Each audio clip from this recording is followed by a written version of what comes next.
The truth is, it doesn't make a lot of sense to spend all this time talking about Nick Fuentes, but not actually to Nick Fuentes. People who say you shouldn't give him a platform overlook the very obvious fact that he already has a platform of his own, which is often bigger than most of the people complaining. And he uses it to speak unchallenged to his many followers. It's on that basis that I've invited him to appear live and uncensored on my platform. And Nick Fuentes joins me now. Nick Fuentes, welcome to Uncensored.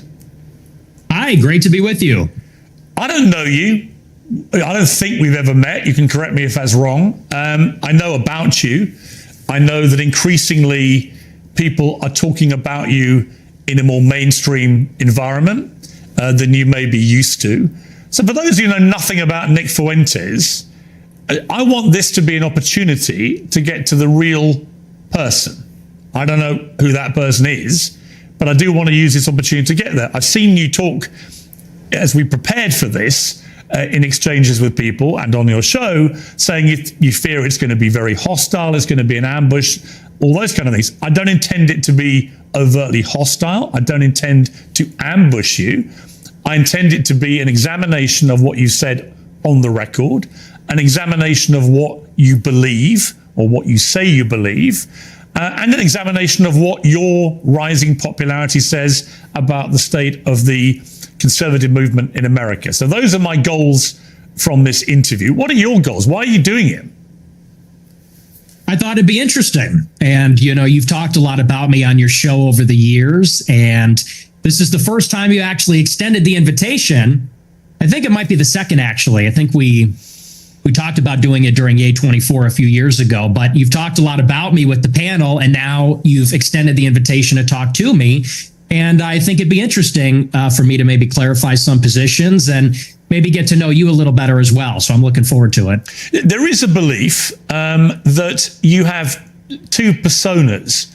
There's one that you roll out now for podcasts and for shows like mine, where you come across as reasonable.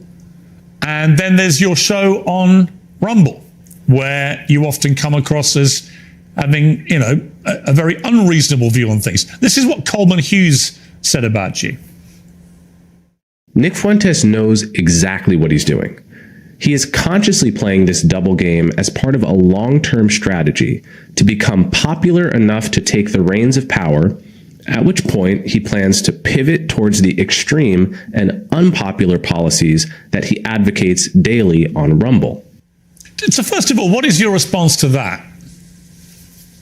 Well, first of all, I would say that Coleman Hughes is a propagandist. He works for the Free Press, which is run by Barry Weiss. So I think you have to consider the source. And Barry Weiss is a pro-Israel partisan. Free Press is just bought out by CBS for $150 million. By Larry Ellison or his son David Ellison. And so I think that's coming from a particular point of view. We can't pretend like that's coming from a vacuum or from some fixed position. That's coming from a propaganda outlet that's in favor of Israel. That's first. But second, I would say he is right about the two personas. And I think that everybody understands this on some level. On my show, I make jokes and I use rhetoric and I'm hyperbolic. Because for a long time, I had an audience that was small on these like dissident platforms. I was on DLive for many years. A lot of people don't even know what that is. And so I had a small following, and we had sort of like an in-group sense of humor and memes and things like that. And you talk about it one way on a freewheeling live stream when I'm by myself and I'm ranting and we make jokes and we play devil's advocate, we play with different positions. But then when you sit down in an interview like this one and people ask me a good faith question, what do you actually believe? Well, then I clarify and I say, well, here I'm not joking. Here I'm not being hyperbolic. I'm not being rhetorical. I'll tell you precisely what I believe. As far as this idea that I'm going to get power and then turn into Hitler, that just sounds totally insane to me. I'll be honest. It just sounds insane. Do you have aspirations for political power? Not really. I think that if I wanted to run for office, I wouldn't say a lot of the things that I say. I don't know that a lot of people would vote for me. I tend to offend everybody, even a lot of people that like me. So no, I'm a truth teller. I like to tell the truth. I like to do my live stream.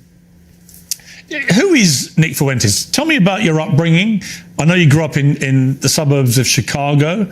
Tell me about your early years. Early how? Like my childhood or a little bit your later? childhood, yeah. Well, I grew up in the suburbs of Chicago in LaGrange Park, as you say. My parents are ethnics. My father's half Mexican, half Irish. My mother's Italian.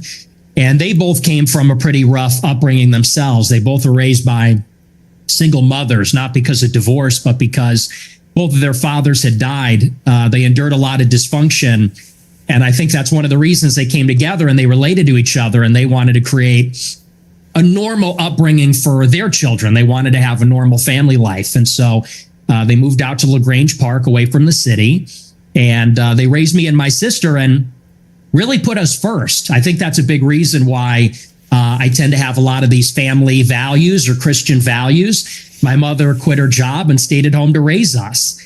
And so I have a very close relationship with my parents, with my sister. We're a very tight family. And we grew up in a pretty idyllic town. And maybe we can sort of get into a conversation about politics from this. I loved my upbringing. My mom stayed at home. My dad was working. We're in a mostly white suburb in Chicago. I was maybe half Catholic, half Protestant. It was a baseball town. I played baseball for many years. In Chicago, we love our hot dogs. We have our baseball parade and get a hot dog. And so I love where I came from. I love the city. It's a working class city. I love the people here. They're very good, humble, down to earth, decent people. And I guess I had my political, not to jump ahead, but this is a big part of where my political awakening came from. I sort of left this bubble, if you could call it that. When I went to college in 2016, I went to Boston University.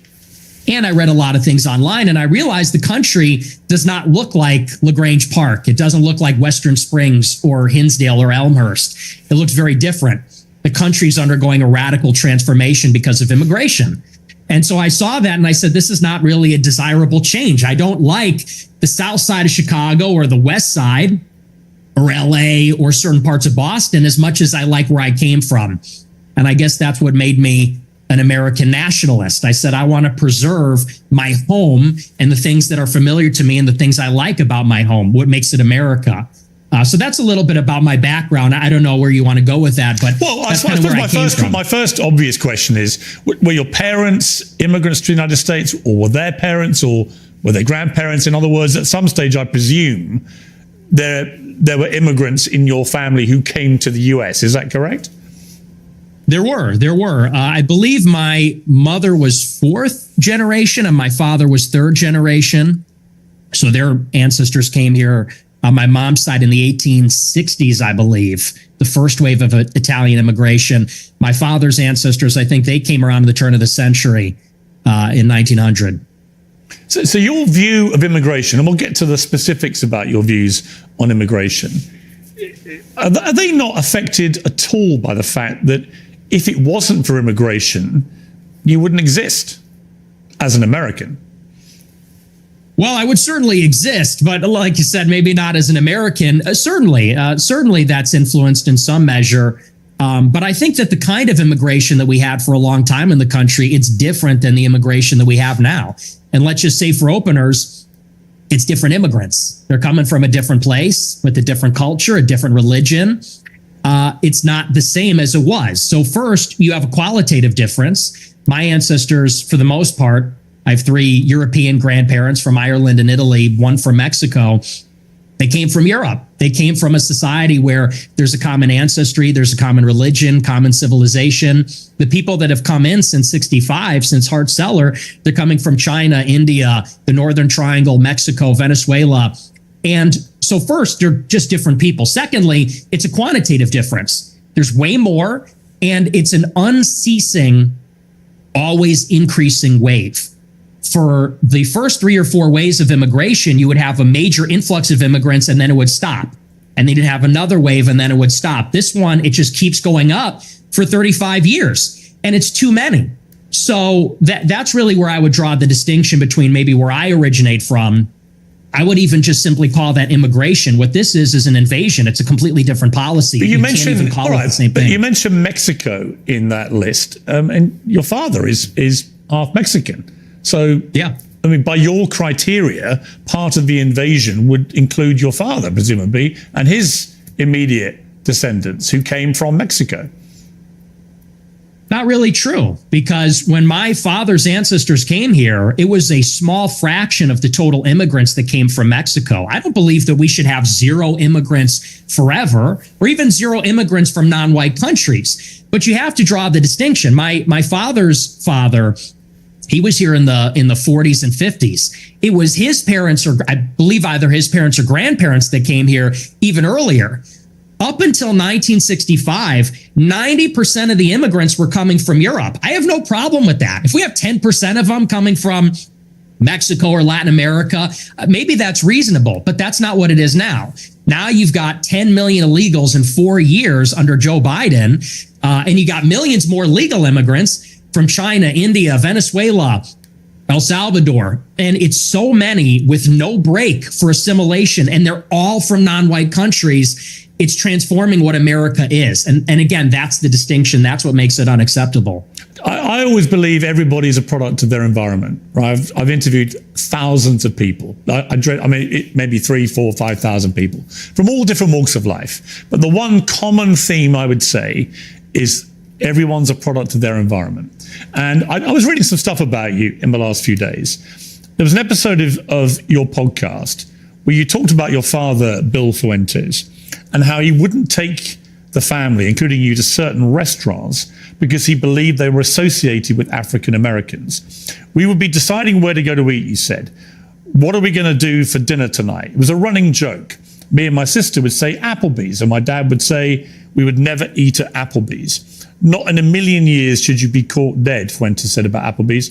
Go to a different restaurant, a local restaurant. No Applebee's, no Red Lobster. That is commonly known as black fare. And you also shared another story about your family and restaurants. It said, before me and my sister were born, my family had a saying about Olive Garden that contains the N-word that we're not allowed to say. So my question, based on that anecdote that you say on your own podcast, is do you think you grew up in a racist environment, that your father was inherently racist, and that thought process moved to you? Well, I would say it's a new low. I've been attacked for being a racist many times, but to attack my father, to attack my parents based on anecdotes, I would say that's sort of a new low. Hang on, it's your anecdote.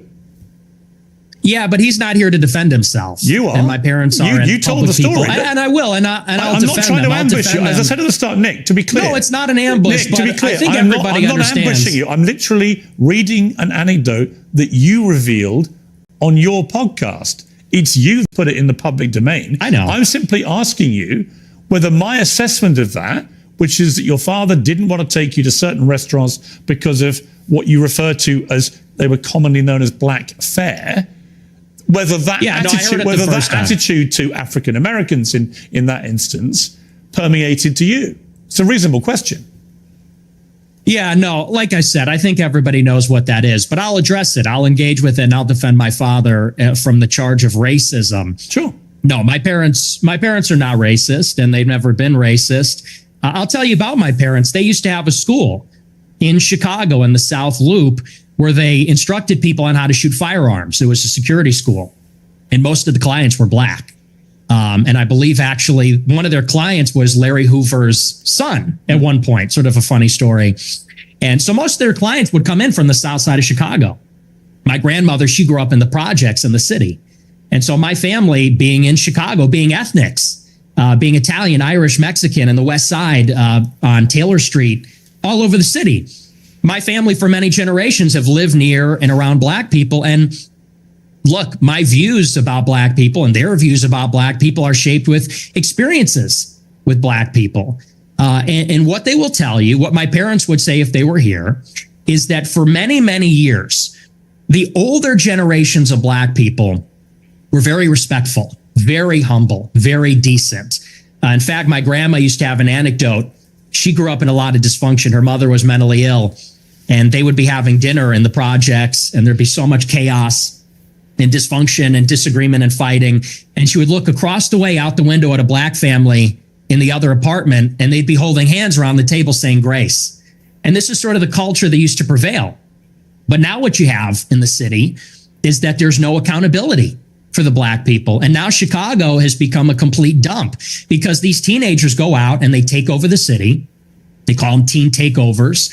That's the euphemism for it. They're teenagers, but they all come from the same neighborhood. They drive up there and they mug people and attack people and they destroy cars and destroy shops. We had the Festival of Lights a couple of weeks ago. It's supposed to be a family event. And they light up the trees and they, there's a big parade. I was in the parade one year and you had a bunch of black people there shooting each other. 7 people shot, a 14-year-old killed in the Magnificent Mile.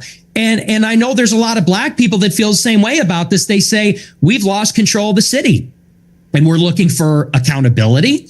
We have a lot of black people that are always outraged about racism, outraged about attitudes from white people, but they're never ashamed of some of these behaviors, never ashamed of some of the things that go on. And that's why I think there's a lot of negative attitudes these days. And so, again, I think those attitudes, you say I'm a product of my environment. I am. And so are my parents and my grandparents. Unlike you, because you're not even American, in Chicago, we have to live in a big, diverse city where there's a lot of different kinds of people. And I think anybody in Chicago will tell you the same. I live in London. It's one of the biggest and most diverse cities in the world. But it's not the same. Well, actually, it's a big, diverse city. The only difference is we don't have the gun violence because we don't have guns. That's a whole different story. I don't want to get into that with you. I have got into that before. You got in America. A knife problem. You got sword problems. We have problems. You have Aladdin. We have problems with violent crime. I make no pretense of it. So the idea that somehow I'm cosseted in London because I'm not in Chicago. I didn't say that. Well, you kind of implied it, but I guess my point about the environment, I'm not saying you are a product of your environment. I'm saying most people are in some capacity. When I read that anecdote, which just to remind you, it's not something I have put out there. You told this story, right? And you said that you said this. We're looping. You said this already. But you haven't really directly, I think, responded to it, which is whether your father would not take you to certain restaurant chains because he associated them with black Americans. Is that true? No, well, see here, if you're in America, you would say that Olive Garden is not real Italian food. Applebee's, TGI Fridays, the stuff is a load of crap. My dad was just a food snob, but no, it's got nothing to do with that.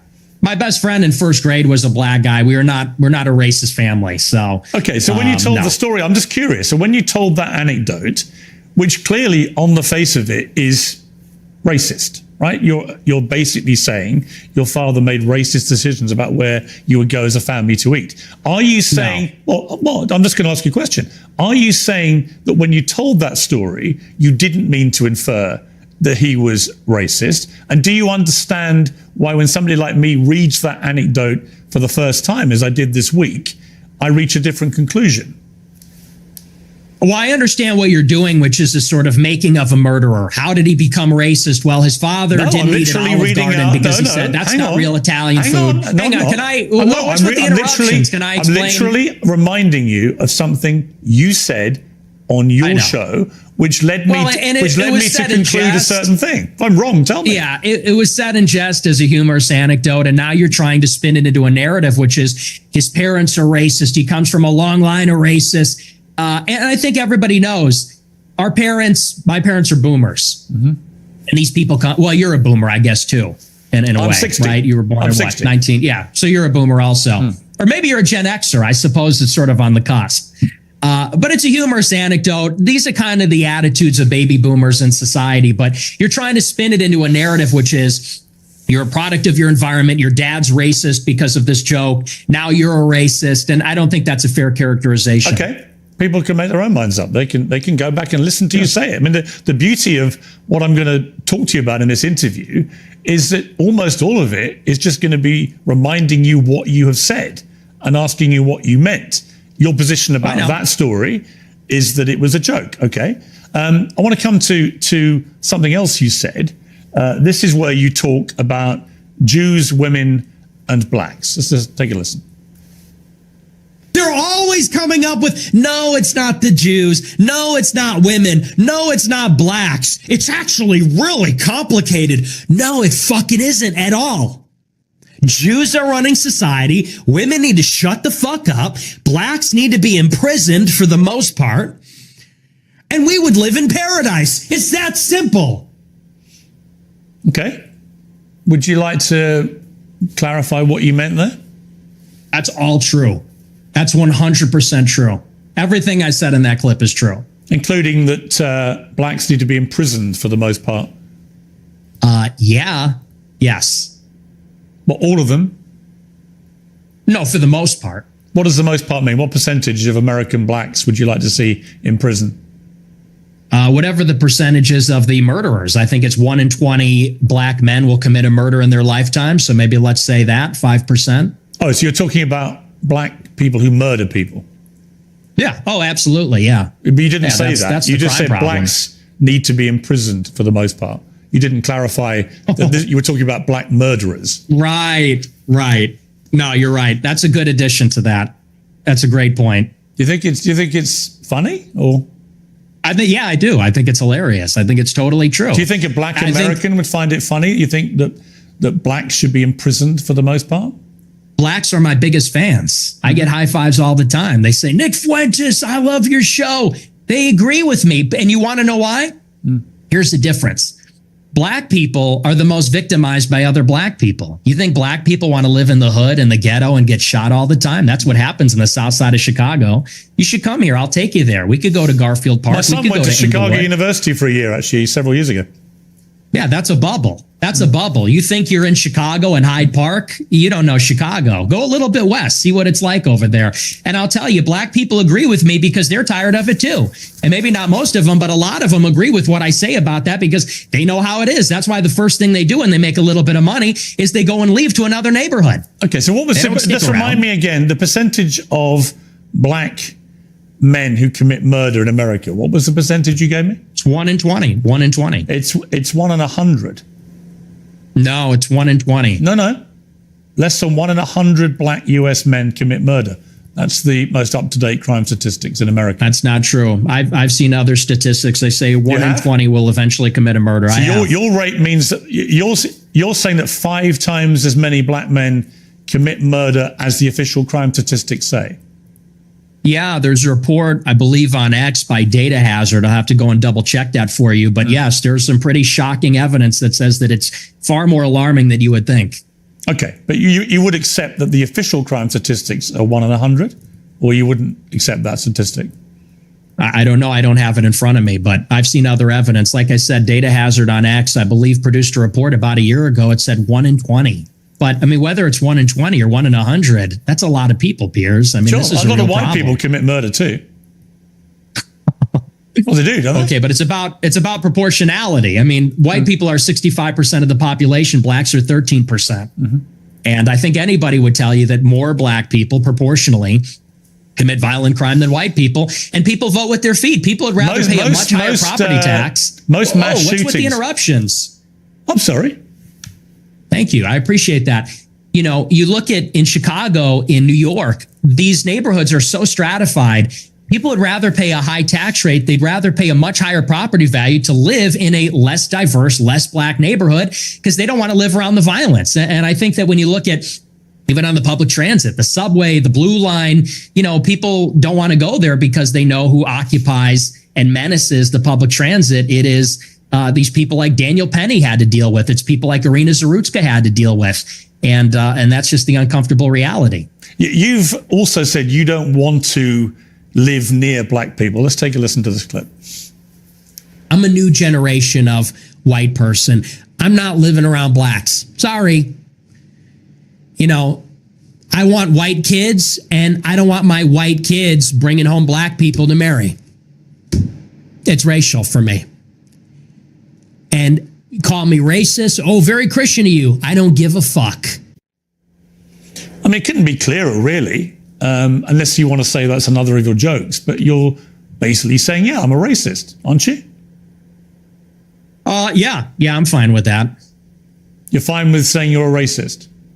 Totally. I think everybody's racist. I think everybody, if we're being honest, is racist. I think everybody, the only people that aren't racist or pretend not to be are white people to their detriment. Everybody else is racist. But earlier in the interview, you really got aggrieved at the idea that your father was a racist. You wanted to make emphatically because sure my father's he's not. because my father doesn't share my same views on that. So he's the exception to the everyone's a racist.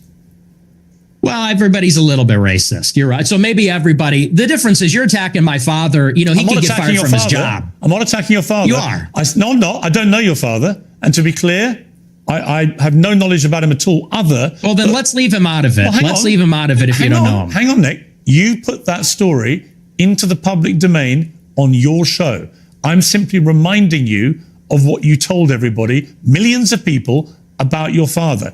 If you now want to retract it, fine. If you want to say it was a joke, which is what your position was earlier, fine. But I'm allowed to put to you things you said publicly. That's not unfair. That's not me targeting your father. You put that story about him out there. You know what you're doing. You know what you're doing. I'm asking you about a pretty shocking anecdote, which to me looked like you were saying your father made decisions about where you as a family would eat based on skin color of people who worked at these places. If you say, or use them, if you say that is not what you meant, that's fine. You can respond any way you like. But the idea I can't ask you about it without you saying I'm attacking your father is ridiculous. Well, you are, and you know what you're doing. And there's a political culture in America where if you have the wrong views, you get fired from your job. And my father has a job. And if you go on here and say, you charge him with racism or something, and I'm put in a position where I don't look like I'm sticking to my guns if I don't say my father's a racist, you're putting him in jeopardy, and he's not here to defend himself or explain his views. And it's very low, and I think you know exactly what you're doing, and people can see what you're doing. I'll defend my views, and I think that, you know, so let's leave him out of it. Let's just not talk about my father because my father isn't here. I'm here. Okay, well, then do you accept that you shouldn't talk? Okay, listen, that's fine. But then do you accept you shouldn't talk about your father on your show? And you shouldn't tell? Absolutely not. Absolutely not. So it's fine for you to put a story out there which would make most people who listened to that story or watched it at the time on your show conclude that he was racist. It's fine for you to do that. But if I then ask you about it, I'm the one who's being unfair and I've crossed a line. Is that what you're saying? Yes. Okay. Yes, you're being malicious. Okay, that's fine. That's fine. Listen, people are watching this live. They can draw their own conclusions about whether what I just did. And they will. Yeah, and I'm sure afterwards, by the way, you'll say, he ambushed me with your own words. With your own words. That's a little presumptuous. I'm not going to say it's an ambush, but I think that's a low blow. And I think you know what you're doing, and that's fine. You're a tabloid journalist. I expected that. I don't think it's an ambush because I knew it would be like this. And people will see what you're doing, and I think they'll say it's low. But as far as you want to talk about racism, I do. Let's talk about racism. Okay, let's leave my dad out of it. Look, you've admitted you're a racist, correct? Yes, 100%. Okay. Own it. Okay, that's fine. You're perfectly entitled in a free democratic society to stare down the barrel of his camera and tell me you're a racist. People can judge you accordingly.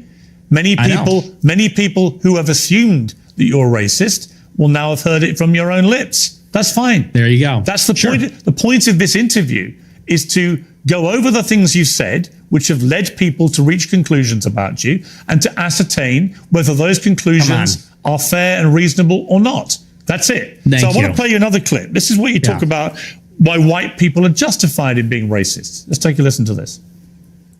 First, white people are every single bit justified in being racist. Every single bit justified, to the extent that that means going out of your way to avoid black people when you see them. You stand by that? Absolutely. Absolutely. Absolutely. So white people should go out of their way to avoid black people when they see them. Absolutely. They would be wise. Why? Because it's a lose-lose proposition. If you're Irina Zarutska and you don't walk the other way, you get stabbed to death and you die. If you're somebody else and you walk on the subway and you stand near a black person or something, maybe it's fine. It's a lose-lose proposition. So no, I think that white people have been beaten into submission, that we're afraid to tell the truth about it. And the truth is that when you go into these major cities like New York or Chicago, I believe she was in North Carolina, there is a menace, which is young, black, adolescent men. They're extremely violent. And we have been told that we have to pretend like they are every other person. We have to be colorblind to that. And we're supposed to go and be in the midst of all this danger. And I think that at this point, it's gotten out of control. You look at the BLM movement, they said that the reason that black people, are violent, or the reason there's crime, is because of police brutality, or redlining, or all these other things. They said we need to get rid of the police. We need to defund them. And a lot of cities did. A lot of cities like Chicago, for example, the police changed the rules of engagement. They don't chase them. It's not a felony if you steal a certain amount of merchandise. They won't chase them on foot. And now the city's totally up for grabs. And now, whether you're in the Gold Coast, or whether you're on the Mag Mile, or you're in the worst neighborhoods in the city, you might get shot, you might get mugged, someone might run up on you. And I tell my followers, it is better to be perceived as racist or racist and walk the other way and maybe keep your life, than to say, I'm a good anti-racist. I don't mind that this person's making me uncomfortable. Maybe he's looking a little froggy. I'm going to sit down because I'm a good person, and get stabbed, mugged, whatever. And by the way, this is a strategy. They call it the friendly stranger. There's a crew of them. They do this in Chicago. They stand outside bars, black people. They approach strangers. It's a robbery crew, and they pretend to be a friendly stranger, and then they mug them. And stupid white people say, oh, hi, yeah, nice to meet you. They grin, they laugh, they put up with the nonsense, and then they get mugged, or worse. Sometimes they get executed. And so as a white person, how do you feel about mass shootings at school? I think they're bad. Who do you think commits the vast majority of the mass shootings? I'm sure at it's schools? white people. Right. So how do you feel about that? I think that white people do more antisocial violence. I think black people participate in more gang violence. I think that's the difference. What's the difference to the victims? There's no difference to the victim, but it's a different kind of crime, and it's a different proportion also. Do you know what percentage of white people are school shooters? I know that the vast majority of mass shootings in schools in America this century were perpetrated by young white men. And I'm And just what proportion I'm curious. What proportion? I'm curious whether your advice would be to people who have kids in Wait, these is my schools. mic working? What proportion? Should they avoid white people at school? Should people with the kids at school avoid young white men at school? No. Okay. Do you know what per capita means? Do you know proportionality? There are more black people proportionally that engage in violent crime or are involved in gangs, especially in these major cities, than there are white people that are school shooters compared to the entire white population. And everybody understands that. Two-thirds of mass shootings at school perpetrated by white people. But what proportion of white men commit school shootings? That's the question. I've just told you. It's 60-65% of school shootings by white people. You're telling me what proportion of school shootings are committed by white people. I'm saying what proportion of white people have committed school shootings. Are you playing dumb, or are you just not that smart? What difference does that make to the children lying dead on the ground? See, now you want to jump on the victims. The difference is you're asking, would you fear white people or black people? And that's the difference. The difference is in terms what I'm saying to you is by your logic, if we now have agreed that the vast majority of mass shootings in schools are committed by white people and predominantly young white men, then presumably your advice would be to avoid young white men because they perpetrate these massacres. But it won't be because they're white, right? So are you playing dumb, or are you actually dumb? Maybe it's I'm about dumb. proportionality. Maybe I'm dumb. You are because I don't think you are dumb. I think you're smart actually, but you're deliberately avoiding per capita. And everybody knows that's the difference. What proportion of white men are school shooters? It's probably 0.00001%. What proportion of black men have committed violent crimes? It's probably like 5%. I don't know what it is off the top of my head, but it's very high. And I would add to that, even as it concerns schools, why do you think parents pay a super high property tax to live in a school district where there's white people? Because they know that if they go to the black school, it's going to be the Bloods and the Crips. It's going to be gangs. It's going to be, you talk about school shootings. Nobody talks about all the school shootings that are committed by gangbangers in and around the school and all the other violence that's associated with that. I mean, these schools in the south side of Chicago, it's just not livable. I have an answer for you, Nick. So the proportion of the population who carry out mass shootings is actually the same. for black and white? For white people, the proportion of The proportion again, of the are you population. hearing it? No. See, What's I think the trouble with your statistics is a lot of them don't bear much scrutiny. We have a bunch of fact checkers checking all this in real time because you do have a tendency to just come out with a load of old baloney. And when you say, Okay. well, it's true. And when you're confronted with but you're- confronted what's with the reality, figure? you don't like it.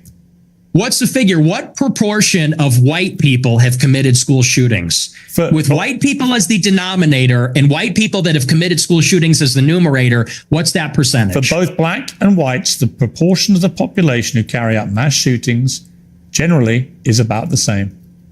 No. Tell me the number, and yet the only focus of your attention is the black shootings, the black crime. You don't want to live around black people. You want to avoid black people. You don't want interracial marriages or relationships that may produce black people.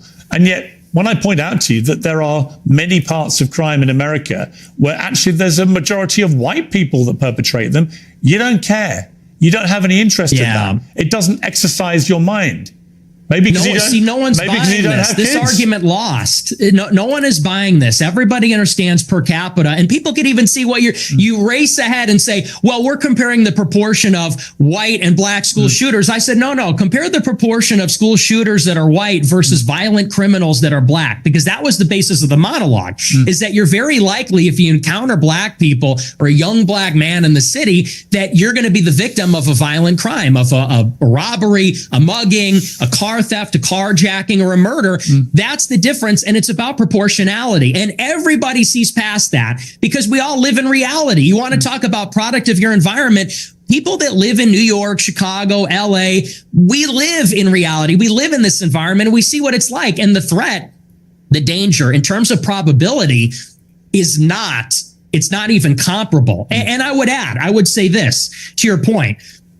If you're in a high school and truly, if you see a white person who looks like a little autistic, he's got the SSRI stare and he reaches for a backpack, people joke and say, run. Similarly, if you see a jalopy pulling up with a bunch of black people in it and they got their pants around the ankles, you're going to run also. And I'm saying the same thing. The difference is, the latter happens much more often. It's much more common. In Chicago, there's like 10,000 carjackings and car thefts every day. It's in the thousands. It happens all the time. How many mass shootings committed by autistic SSRI white people?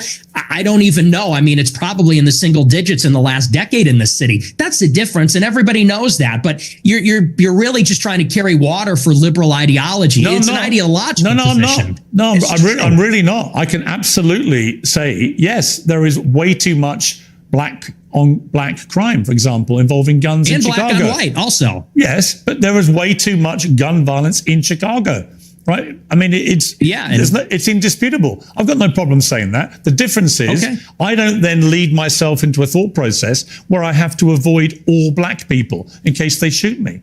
And you've already conceded that you are a racist. So when people hear you then say, I don't want to be living anywhere near black people, they already have heard you say, I'm a racist. So they assume you're doing that because of people's skin color. I don't think you would probably dispute that, right? Well, you're separating two different things. The monologue, when I said I don't want to live around black people, that was after Irina Zarutska got shot. And it's true. I mean, they are largely in this city, in Chicago, the South Side, the West Side, huge criminal population, and I don't want to live anywhere near it. And I want to live in a white neighborhood. I think that that's extremely desirable, and I think even black people do. Nick, you're perfectly entitled to that view. But when you have obviously prefaced all this by saying, I am a racist, unashamedly, then people will assume that all your thought processes about all of these issues are driven by an aversion to people based on their skin color, which is the purest personification of racism. Well, it's not an aversion. I would say it's the opposite. I like my own people. My own people are familiar to me, and I think that's true across the board. I think that people seek out other people that are like themselves, and every other group does this, whether it's blacks, Hispanics, Asians. I get a lot of attacks when I talk about that I'm against interracial marriage. And what's funny is that every other group is against interracial or interethnic marriage. Jews, But you're the Chinese, product of, you're the black people, product of an Hispanics. interracial marriage. Yeah, I mean, that's debatable. Not Let's say really. for the sake of Not argument, really. sure. No, you're the product of an interracial marriage, and your father is part Mexican. You're literally, For the sake of you're argument, literally we the could very say sure. person you've just told me you want to avoid. What race is Hispanic? Is that a race? Well, what do you think it is? I'm asking you, what race is Hispanic? Hispanic, of course, it's a race. It's called Hispanic. It's a mix between two races. It's a mix between indigenous Americans It's not and white, though, Europeans. is it? It's not white. Well, you're apparently you're more of a racial purist than me. You got like Not a one really. drop You just rule keep thing saying you going. only want to live in Kind a of. white neighborhood, but you're literally from a mixed race background yourself. You've literally and got I live in Mexican blood. I know, and I live in a non-white neighborhood too. I'm trying to get out of here though, but I'm Right. trying to get out. But here's the thing. Do you have any Is I was- non-white? Do you have any non-white friends? Genuine question. Most of my friends are non-white. Most Right. of my friends are not, and non-white people love my show. How many because are they how many are respect black? the honesty. How many of your friends are black?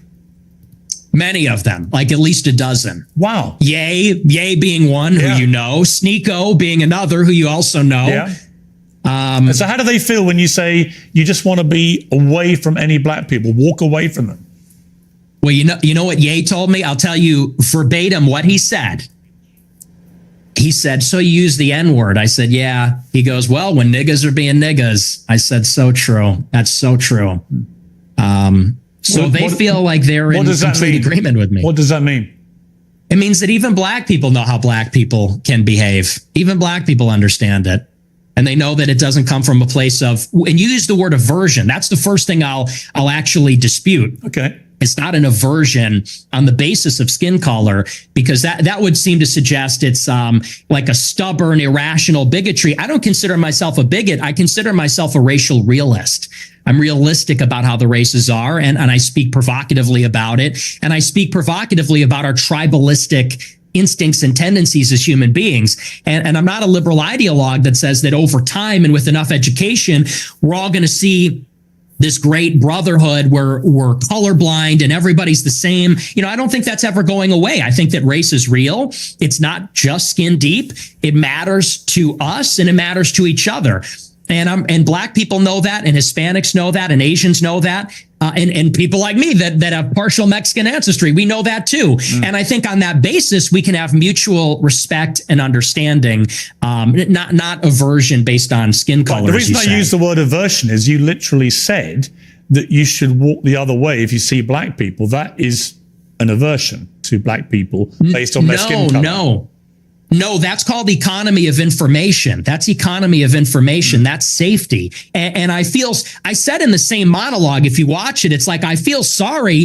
The problem is you clip the 10 seconds. I don't know if you watched the whole show, but in that monologue, I said, most black people are not violent or criminals. I said, and it's unfortunate that we're going to offend them when we turn and walk the other way. I said, but the problem is we don't know. We can't tell. And someone like Irina Zarutska, she sat down in front of a black man with her headphones in and wasn't paying attention because she was being a good liberal and said, I'm not uncomfortable by this. I'm progressive. Then she got stabbed in the neck. And I said, it's unfortunate that you would have to sit behind the black man to be safe. And if he's not violent or schizophrenic, he might be offended by that. I said, but I would rather offend him how many than die. How many deranged white men have committed atrocious acts of murder in the last 10 years in America?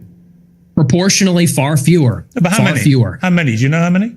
You have a research team. You pull it up. I don't have you're it in very front of big me. on. You're obviously extremely exercised by that one story, which was horrific for the record, absolutely horrific, and should never have happened. The person who perpetrated that evil act had a string of previous offenses and should have been picked up more, and it should have been amplified more. I completely concur with all of that.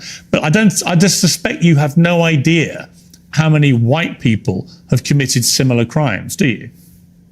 No, because I know it's far fewer from Okay. experience. Okay. Because it's like you said. Well, and hang on. And I would add to that, you know, Irina Zarutska wasn't the first one. That was also after Austin Metcalf was killed in Texas. Sure. After But Carmelo how many Anthony times has it stabbed been him in the neck. perpetrated by white people?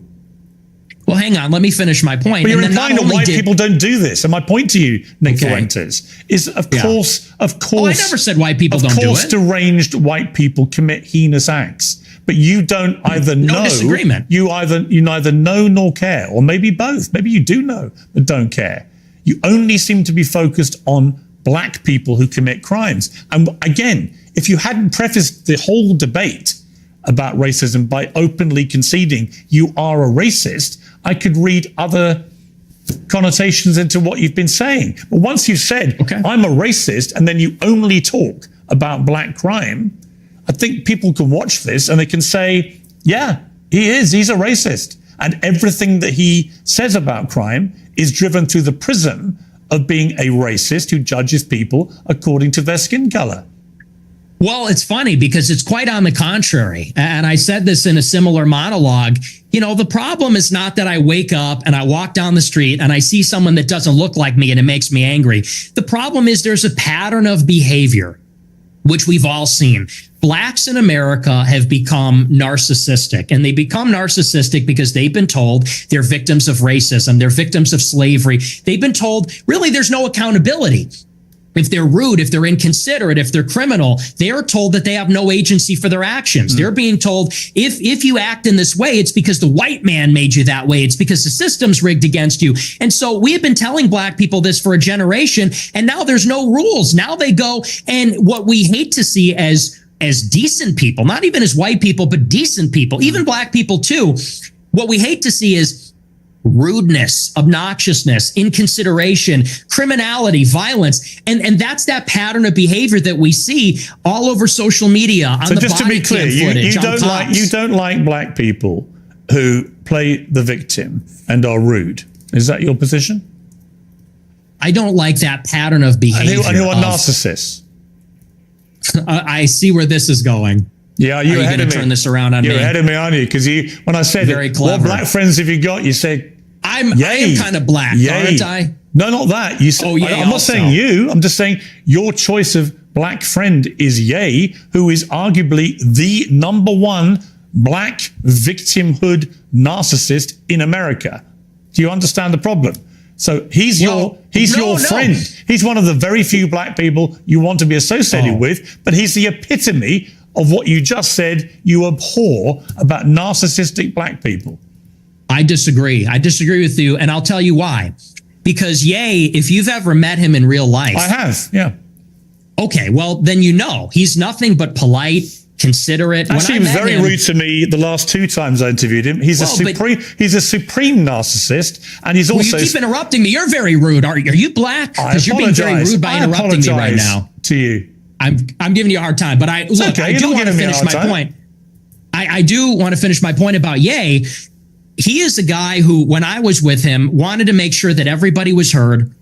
Everybody felt included. He's actually a very soft-spoken guy, very polite. And by the way, not violent. When you look at all the rappers that are in the music game, many of them, especially from Chicago, drill rap, they're talking about killing people, shooting people, they gangbang. He notably, if you know about him, he got his start because he was a nerd. He wore a backpack and a polo, and he wasn't a gangbanger. He rapped about his feelings and girls and his dreams and his ambitions. So no, and by the way, he would tell me all the time, he doesn't even feel black. They make him feel not black because he doesn't do those things, because he's soft-spoken, because he's artistic, because he's a bit of a nerd or likes fashion. So I would disagree. He's actually not like that at all. What we're talking about he's also a Hitler-loving anti-Semite. And we're going to take a little commercial break here, and we're going That's to why I come like back him. and talk about anti-Semitism and your views about Jewish people, and indeed what Yair said about the same subject matter.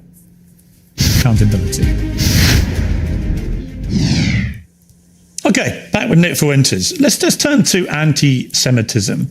In your interview with Stephen Crowder last week, you answered emphatically that you don't hate all Jews. Is that correct? That's your position? yes. Okay. So I want to play you this clip. Well, I and don't then hate ask- any Jews. Let me just amend that. I don't hate any Jews. Okay. Let's play this clip.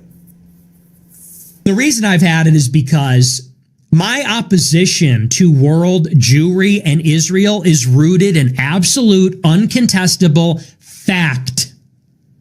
We have the truth on our side. That's why we're winning. Because we are telling the truth about the historical antagonism between Jews and Europeans, between Jews and Christians. The theological, historical, racial, cultural, and political antagonisms between organized Jewry and the Christians, organized Jewry and Europeans.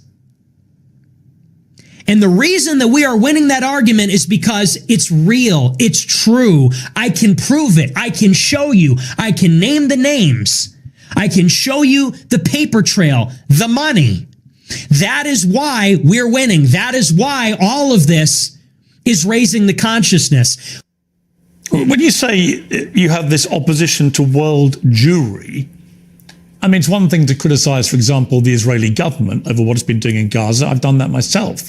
When you talk about world Jewry, I presume you're talking about the 15 million Jews in the world, and you are opposed to them. How does that square with your position that you don't hate any Jews?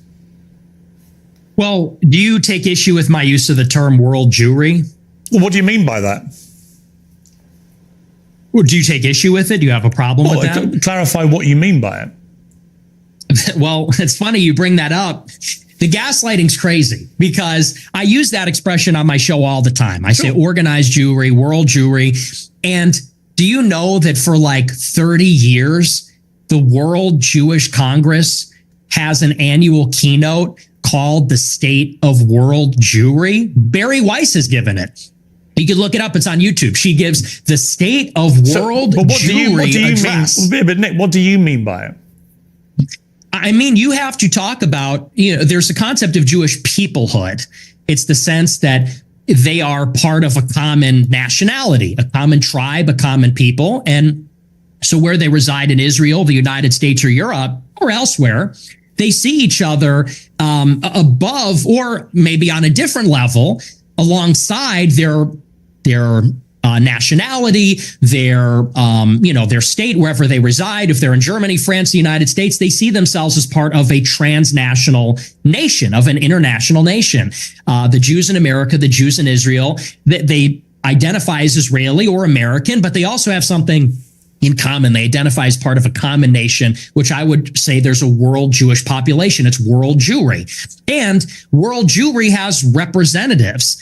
There is such a thing as the World Jewish Congress, where they actually elect, it's democratic, all the local Jewish organizations elect representatives to represent proportionally the Jewish population in their area at the World Jewish Congress. And it's sort of like Davos. It's like the World Economic Forum, but it's exclusively for members of the Jewish nation that exists across the world. And so that's a real thing. And I didn't make that up, and that didn't come from 4chan. It's like I said in that clip, I read what they write. I read their books. I watch these speeches. I watch a speech from Bari Weiss. I pay very close attention. So that's what I mean by that. There is such a thing as it's a nation that exists across borders on a global scale. They're organized and they have a national self-interest as that nation, as that tribe. So if you don't hate any Jews, what do you like about them? I like a lot of things about them. I think they're funny. I think they're smart. I think that they're pretty remarkable people. And as Christians, especially as Catholics, we say they're remarkable. And this has been adjudicated in Catholic doctrine for thousands of years. We say that they're a witness people. And so we actually, there's provisions inside of Catholic doctrine that says we need to give them special protections because they were a witness to Christ's passion. So, this is why you can't clip the show. You have to watch the whole thing. I say this repeatedly in interviews. I do think they're remarkable. By definition, they're exceptional people. It's just that there is a sort of natural opposition between them and Christians because of the theology. We believe that Christ is the Messiah. They don't. They have been a minority in Christian lands for thousands of years, and they have been pushed around and expelled, and they've been persecuted and segregated. And that's why there's a lot of paranoia. There's a lot of distrust. There's maybe some sense of chauvinism among Jewish people. So there is, like I said in that clip, there is an historical antagonism between these two peoples, between Christendom and Jewry, and that has always been the case in Europe. But I don't hate them, and I think I actually sort of understand them in a weird way. I think that because I've studied a lot of their politics, I think I really kind of know them in a way, and it doesn't come from a place of hatred. Do you have any Jewish friends? I do. I have many, yes. But that's weird because you said this. Jews and Christians have never been friends, ever. Not since Jesus Christ fought with the Pharisees have we ever been friends. Not since Saul was leading the charge persecuting the Christians. Not since the Roman Empire, not since the Middle Ages. Never. We've never been friends. We've never been allies. We've always been set against each other, actually. And even here in the United States, it was communist Jews who were the architects of both communism and the civil rights laws that are dispossessing white Christians of their land and civilization. The Jews and Christians have never been friends ever, except for you and your Jewish friends. Yeah, so easy. As peoples, as nations. Got it. Not saying every individual Christian, and of course there have been Christians and there have been Christian converts to Judaism, Jewish converts to Christian. You're nodding your head, but you're asking this. I'm saying as peoples, they've never been aligned. As a Roman, I'm a Catholic like you, and I have many Jewish friends. And I'm just trying to compute what you're trying to say, which is Jews and Christians have never been friends ever. And I'm like, well, you have Jewish friends. I have Jewish friends. We're both Catholics. Therefore, we're Christians. It doesn't really quite add up. Well, like I said, as peoples, there has been an historical antagonism as peoples. And you could even say the same about blacks in the United States. Of course, there were black and white people that were friendly with each other, but in many ways, they were set against each other as groups. And I think that's easy enough to understand. The reason that many people think you're anti-Semitic is that you have regularly downplayed the Holocaust, and in particular, the number of Jewish people who were murdered by the Nazis. It's been said that you believe no more than several 100,000 have been killed. And I want to play you this clip. People talk about, well, what about the gas chambers? Well, to the extent that that's real, I find that hard to believe, but to the extent that's real, there have been atrocities committed and genocides committed in all times and all places. Let's acknowledge why Hitler casts the long shadow. Because that confers a political benefit upon Jews. That's why. It doesn't really sound correct to me. Wait a second. It takes 1 hour to cook a batch of cookies, and you have 15 ovens, probably in 4 different kitchens, right? Doing 24 hours a day, every day for 5 years. How long would it take you to make 6 million? I don't know. It certainly wouldn't be 5 years, right? The math doesn't seem to add up there. You think that's funny? It's funny. It's amusing what you're doing because, that one was a joke. But do you want to talk seriously about the Holocaust? Yeah, I do actually. I do because I just find it extraordinary that you would think the Holocaust could ever be something that we could joke about. Why, too soon? Is it too soon to make jokes? How many people do you think died in the Holocaust? How many Jewish people? I don't know. I'm thinking maybe 7 million. What's the number? 6 million, something like that. So you 8 million? You concede that 6 million Jews died in the Holocaust? Possibly more. Possibly, we're discovering all the time. So it could maybe even be more than that. So why have you doubted the numbers in the past? I'll tell you why. I really think that every death is a tragedy, however many Jewish people died in the Holocaust. And I'm not a World War II historian, so I'm actually open to believing the official narrative, and I've read some of the conspiracy theories. And to tell you the truth, it's a rigorous debate. But what's interesting about this is in many countries, it's not even legal to talk about it. And that's really where my interest in the Holocaust begins and sort of ends, to tell you the truth, is that if you wanted to question the number, you would be put in jail in about, 17 or 18 European countries. And I think that's really the more interesting conversation, which is that this is almost like a religious dogma in the West. No other genocide, no other atrocity is treated like this. Could you imagine if in the United States they said the number of Palestinians killed in Gaza is 100,000, and if you don't say that, you're going to jail, you're banned on X, you can't have a job? That's the part that's totally insane. And a lot of people, they can't even make up their minds. I think it's actually done a disservice. If your goal, and I'm not saying you as Piers Morgan, but if you're an advocate for awareness about this, if your goal is to convince everybody that this is the way the Holocaust happened, I think the last thing you'd want to do is say that everyone that disagrees is in jail and is banned and you're not allowed to say it. So there's really been no open debate about the subject since the scholarship started to be produced about 60 years ago. But there is no debate to be had about the number of people who were murdered.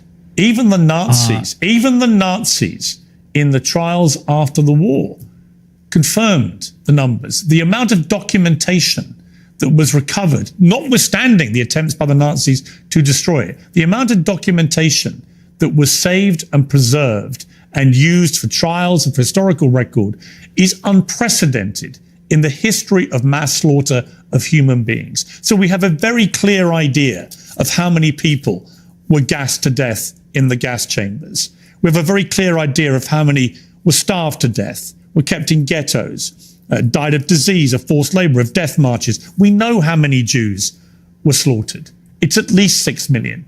What's interesting to me is that you appear to now concede that, which may be news to a lot of your regular viewers who have constantly heard you quibble with the number of Jews who died in the Holocaust. And for the record, just to confirm what I think you told me, you do now accept that at least 6 million Jews were killed in the Holocaust. Well, no, I said it could even be higher than that. Well, it could be higher. That is true. I think it's at least. But you I think you're accept right. at least. It is at least. Oh, it's at least 6 million. But it could be 100 times more than that. The people are going to be. Let me respond to the rest of your question. Sure. What you're saying, I understand where you're coming from when you say it has been documented and there are confessions and so on. Let that speak for itself. But you don't see, your show is called Piers Morgan Uncensored. Yep. But the United Kingdom is censored and Europe is censored. And if you talk about these things, you will be put in jail in many countries. And I think that's where a lot of people start to say, well, if the truth is so clear and if there's such overwhelming evidence, why do you need to throw people in jail for disagreeing? And you yourself said, well, there is no debate. I think everything is debatable. I think everything at least should be debated. And if the evidence is very one-sided, let the evidence speak. Don't throw people in jail. So do you think that Holocaust denial laws should be overturned? I don't particularly agree with Holocaust denial laws. I don't think people should be imprisoned. Okay. Well, because I have a blanket view now, which has evolved slightly actually over the years, that I have a blanket view that speech should not be criminalized, right? People should be allowed to say what they want to say, and they should be then made accountable for what they say. If you have an employer, they can make a view about whether you are the right kind of person they want for their employment, as they would make a decision about anything else you do in life. So I actually believe that speech should never be criminalized, is my personal view. I understand why in places like Germany, they have strong laws about it because they want to move on from what they believe was the most shameful moment in their history. I understand that. Do I want that in my country? No. Am I appalled by what has been going on with free speech in United Kingdom in the last 2 or 3 years? Absolutely. It is ridiculous that people have been frog marched to prison cells for stuff they put on social media, right? So yeah, I do. I think what is more interesting to me about our exchange is I was not expecting you to go the opposite way. I was not expecting you to be so emphatic that at least 6 million Jews died in the Holocaust. And there'll be people watching this who I think will be very surprised by that, because you have built a reputation for being, if not a Holocaust denier, then somebody constantly questioning in a downward way the number of Jews who were murdered. That doesn't appear to be what your position is now. No, and here's what I would like to see for my entire career. when I started my show, it started with a good faith inquiry where I was questioning a lot of these narratives. And I said, what is the answer on the other side? But what I found is that the answer was criminalized. So when you would talk about anything regarding Jews, Israel, the Holocaust, you could be in favor of the official narrative on those things. If you went against, you were banned, censored, and in some countries jailed. And so I actually haven't made up my mind on that because that's not really a matter of interest to me. And there's a lot of analysis and scholarship on both sides of the issue. And I've read both sides of the issue. And honestly, unfortunately, it's hard to judge because there has never been, there's never been a debate on it. And there's never been a debate because of the stigma, because of the censorship. And I think that leads a lot of people to say, well, what do they have to hide? Because you can say on your show, well, I'm personally against Holocaust denial laws, yet they still persist and the social consequences still persist. And I think that that is the anomaly. And people have to wonder, okay, why is it that way? And what I said in that clip is the reason the Holocaust casts a long shadow is because it confers a political benefit upon organized Jewry. That is what they always fall back on. They cannot be criticized. They cannot be named. They cannot be talked about lest there be another Holocaust. And no other tragedy is treated that way. And no other ethnic group has a get out of jail free card. Just play that. Anti-Semitism and Holocaust. You can do whatever you want and defend all your actions. That's the part that people are getting upset with. That's the problem. I don't know any right-minded person who believes that Jewish people weaponized the Holocaust for their own personal get out of jail free or whatever you called it. You don't know anyone that does that? That believes that? I'm sure there are some people that do that, but it's such a ridiculous generalization. You know, the truth is that most Jewish people have lost relatives in the Holocaust. In fact, I want to play you two clips. One is where you talk about Adolf Hitler. Hitler was a pedophile and kind of a pagan. It's like, well, he was also really fucking cool. So, you know, time to grow up. We're not children anymore. Am I right? Am I right? Am I right, boys? Am I right? Let's go. He was also really fucking cool. Do you regret saying that? Saying a fact? No, that's absolutely true. You think Hitler was very fucking cool? Yes, I do. One of the, and I'm tired of pretending he's not. Well, to be honest, this is the problem. You see, it's a bit like when you just say, "I'm a racist." You're a racist who thinks Hitler's cool, but you're not anti-Semitic. If you're a Jewish person watching this, what are they thinking? I'll tell you what they're thinking, because I've got a friend of mine called Danny Finkelstein, who, when he heard I was interviewing you, he's a Times journalist in the UK, very eminent journalist here, and author, who wrote a book about his own family's experiences at the hands of Hitler and Stalin, because he also told Tucker Carlson that you admire Stalin. But let's just take what Danny said here. Hi Piers, it's Danny Finkelstein here. As you're interviewing Nick Fuentes, you might try suggesting to him that he reads my book, Hitler, Stalin, Mum and Dad. It's called Two Roads Home in the United States. Since he says he's on Team Hitler, you might like to ask him about the fact that Hitler arrested my mum, tried to starve my mum to death, did starve my grandmother to death, sent my great aunt to the gas chamber, my great uncle, my cousin. My grandmother on my father's side ended up being one out of 7 children, the only one that survived the war. So you might ask him whether he wouldn't rather be on Team Mum rather than Team Hitler. And as for celebrating Stalin's birthday, well, Stalin took my father, sent him to a state collective farm, sent my grandmother and to a state collective farm, sent my grandfather to the Gulag. You might try asking him why he doesn't celebrate Dad's birthday rather than Stalin's. It may all be a big joke to him, but he complains that he was 18 when someone tried to cancel him. Well, Stalin and Hitler arrested my mum and my dad when they were 10 years old. So perhaps he might like to reconsider his joke. See, that's the reality of your jokes, although I haven't ascertained yet whether you are joking when you say that Hitler was very fucking cool. Are you joking, or do you actually think he was very fucking cool? The most genocidal monster of the last 150 years? Yeah, the thing is, my generation, we're just done with the pearl clutching. You know, Yeah, you might be, make but then your generation hasn't gone through what Danny Finkelstein's family went through. So Yeah. maybe the pearl clutching has a way to go for families whose family members Oh my were gosh! murdered. Yeah, we got all that. We, you know, me mom. Like we're, you know, I don't even know who this person is. Why is this person talking to me? This old British guy is saying me mom got killed by Hitler, Because and he me doesn't dad find got it killed funny by- when you say Hitler's very fucking I don't cool. care. He finds I don't I know you care. don't care. That's fine. You don't have to care.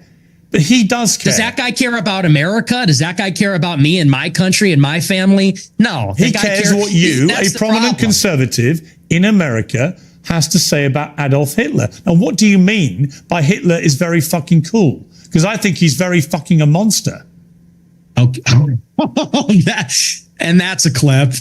I think he's very fucking a monster. Do you hear yourself? Yeah, I I mean, do. can we all grow up? I do. Can we all grow He up? murdered That 12 is just million childish. people. He murdered 12 million Okay. people. What is very fucking cool about that? Tell me.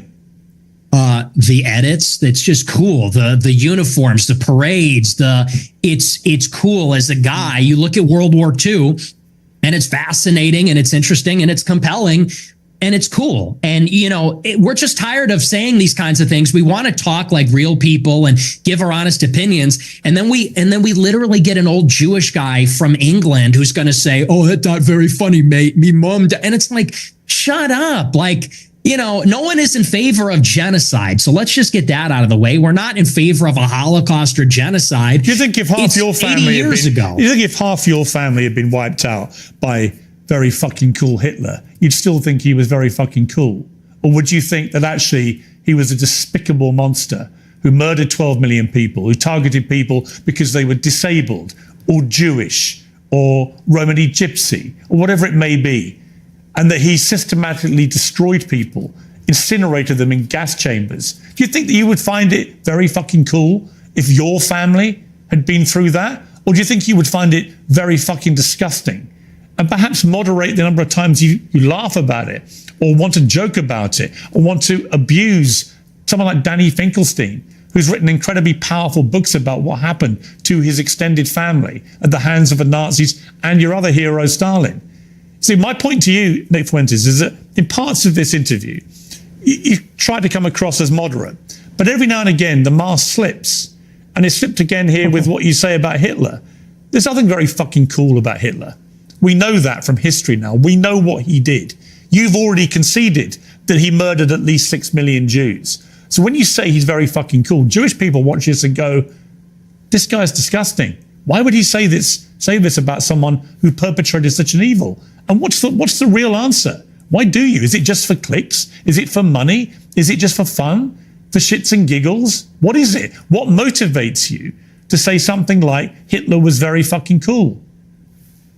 It's for this. It's for all of this. And the lack of self-awareness is amazing. You're a boomer. You're a 60-year-old boomer. And we've spent maybe 3 minutes on you saying, he's a really fucking monster. He incinerated people. And I'm sitting here saying it's not that serious. It's not that deep. And Not that and what serious. I'm getting at. Not that serious. Do you want to say more about Well, you're not he's a kid. a monster? You're not a kid yourself anymore. You're not a teenager. I know. Right? You're I know. You're nearly 30, to be clear. Yeah, Okay? You're a I fully know. formed adult who has a brain, right? And at some stage, that brain is taking you off these Is rabbit this an warrens. interview or is this a lecture? Can I respond to what you're saying? I want you to explain why you think it's fine to say how fucking cool Hitler is and to dismiss the very powerful 90 seconds from a British journalist who lost a lot of family members to the Nazis in such a callous, dismissive manner. I don't think it's powerful. I think we've been hearing that our entire lives. Okay. The Schindler's List. Let's just be honest. The propaganda is over the top. We have been brought in America. What about and the Schindler's everywhere. List? Hey, Tell hang me on, about can the I Schindler's respond? List. Well, tell me about the Schindler's List. I'll tell you about it. We have been browbeaten as a people, as Americans, as Westerners for our entire lives. And do you know what this has done? It has taken away any sense of pride, any sense of love for our own civilization. We have been made the villain in our own story. We have been made because, well, let's just be clear. It doesn't begin and end with Hitler is a monster. This has been the political narrative, which is why we have thrown open the borders. This is a political narrative, which is why we can't be a conservative society as a whole anymore, why we can't be proud of Europeans, why we can't be proud of being Christian, because they've told us if you're too white and too proud and too Christian, it's going to lead to a Holocaust. And so my generation, our entire lives. Wait. No, Nick it's true. And that's why people like me. That's why I'm popular, because this is bullshit. Shit. Honestly, yeah, it's a crock. We don't want to hear any more about me mom and me dad. That's a crock of shit. No, listen. What you just said is a crock of shit. And you it's know true. it. It's called the open society. In your gut, you know it is. You weaponize this stuff. You know. You weaponize this stuff for money, but you know when you say something like what you just said. I'm banned from banking. I'm banned from banking and credit cards. You know who you're talking to? I do it for money. And by the way, how much money you make? Your company's worth $100 million. Your company's worth $100 million. I was banned from Bank of America. And you shouldn't I'm have banned been. from processing credit cards. And you shouldn't have been. But I am. So don't tell me I'm doing it for money. Well, ask me my opinion about that. I'll tell you shouldn't have been. Right? I don't agree with that. What happened to you? Then don't say I'm doing it for money, because you know that full well, and you say it's a grift. How much money If I wanted to be a grifter, I'd be like you, and I would go and say, how much money are you making? I'm making a lot of money now. Yeah. Now that I'm the #1 live streamer in America, because people agree with me more than they agree with you. We're tired of hearing about slavery and the Holocaust and Jim Crow. We're done hearing about that. You guys overplayed your hand. I'm not done hearing about that. Okay, well, your generation's on the way out, and Generation Z is coming up, and we're finished with that. We're ready to take our country back. I've got three sons. We're not listening to crime minorities anymore. I've got 3 sons, and they don't share your views about slavery and about the Holocaust. They can have decency and compassion and humanity about some of the worst things that have happened in the last 150 years or more. They can do that, and they can also have concerned views about issues like immigration and other issues. The two things are not mutually incompatible. You can have different views about different things. It's your lack of humanity and compassion for people about things like the Holocaust, about slavery. It's that people find so contemptible. And I don't understand why you need to do that. Again, I just ask you, is your motivation financial? Is your motivation for fun? What is the motivation for saying these outlandish things, which you don't need to say, and which I suspect, I don't know, but I suspect a lot of it is performative. So what is the motivation? I'm an iconoclast. The Holocaust is not my religion, and it is treated like a religion. It is treated like a religion with dogma, with blasphemy laws, and that secular religion says, and you say that's a crock of shit. It's intentional. It's called The Open Society by Karl Popper. It's by these architects of the liberal order after World War II. They got together and they said, how can we make sure that Hitler never happens? How can we make sure that totalitarianism never happens again? And they came up with the consensus, which is that we need to take down nations, religions, fathers, the authoritarian personality. We need to be empathetic and altruistic. We need to be diverse and pluralistic. And that experiment isn't working. And I'll tell you the truth. Right now, and you can laugh at this, you can scoff at this, our people are being genocided in our country. 50% of the live births in the United Kingdom and in the United States are non-white. In 100 years, my ancestors, your kids who are so empathetic and compassionate, they're going to be a minority. They're going to be a minority in maybe a Muslim country, an Indian country, an Hispanic country. And these Jewish people that are 100 years old talking about my grandparents and the Holocaust, they don't care about that. Actually, they like to see it. At the SPLC, they're literally counting down the days until whites are a minority in America. So forgive me if I don't believe them when they talk about compassion. There's a genocide going on right now. It's not against the Jews. How many Christians are there? In Gaza, it's against whites. How many Christians are there in the world? Like me. 1 point some billion. Yeah, 2 billion. How many Jews are there? 15 million. Okay. So with a straight face, you're going to tell me the world is being overrun by the Jewry, by 15 million people, when there are over 1 billion Christians. There is a genocide of Christians like poor old Nick Fuentes going on at the hands of these 15 million Jews. Really? See, this attitude is why you're losing. When you say, who am I losing to? People, who am I losing to? White people. Who am I losing to? You're seeing it. Mass migration. You're losing to me. We are losing as a civilization of mass migration. And here's the difference. In Israel, they have my politics. in Israel, they want to maintain a Jewish majority. If they had it their way, it would only be Jewish people. They're fighting like hell so that Jewish people can have as much territory, a Jewish state. They can be proudly Jewish in their own land. Whereas in America, we are being besieged by 10 million illegal immigrants in 4 years. And then whites and Christians are going to be the minority. And that's true in Canada, Australia, all the countries in Europe. So you could say there's 2 billion people, but what's the proportionality? What is the percentage of people being born that are white? Where's the arrow pointing? Where are we going to be in 50 years? In 50 years, there might be in Israel. In 50 years, there isn't going to be a white Christendom. You don't believe people should get married, right? I think people should get married. I'm a Christian. But you're basically anti-marriage, really. You've talked about this. You've talked about. Are we done talking about white genocide? Well, no, I'm coming to the same part because you seem very resistant to the idea of marriage. You've never got married. You've talked very scathingly about henpecked husbands. Just take a look. That's true. Guys get to a certain age and they're like, you know what? Women suck. Like they're talking too much. They're not hot anymore. Like you're fat, you're chubby, you're not as hot as you think you are. You fucking talk too much. You're a bitch. So we'll obviously get to the brazen misogyny part of that a little later. But I'm just curious. On the one hand, there's this terrible genocide going on of white people. On the other hand, you want people effectively to stop going near women because they all turn out to be so ghastly. So they shouldn't presumably procreate. So how does that work? I mean, aren't you, with your rhetoric, actively encouraging men not to associate with these ghastly women, therefore not have any more children? Therefore, you are contributing, Nick Fuentes, to the diminishing white population. I'm confused. I tell my followers to get married all the time. I tell them that it's best for everybody to get married. And I think that's the only way that you can have sex. I think that's the only licit way as a Catholic, as you know, to have sex is within marriage. Why don't you get married? I'll get married later. It's been difficult for me because people are shooting at me at my house. I don't know that I don't want to have kids and a wife. You know, my wife would be screaming about that. Me, you know, I have to be able to take risks and be able to say these things. It's difficult to bring a family into a life that's like that. But for my followers, I tell them to get married.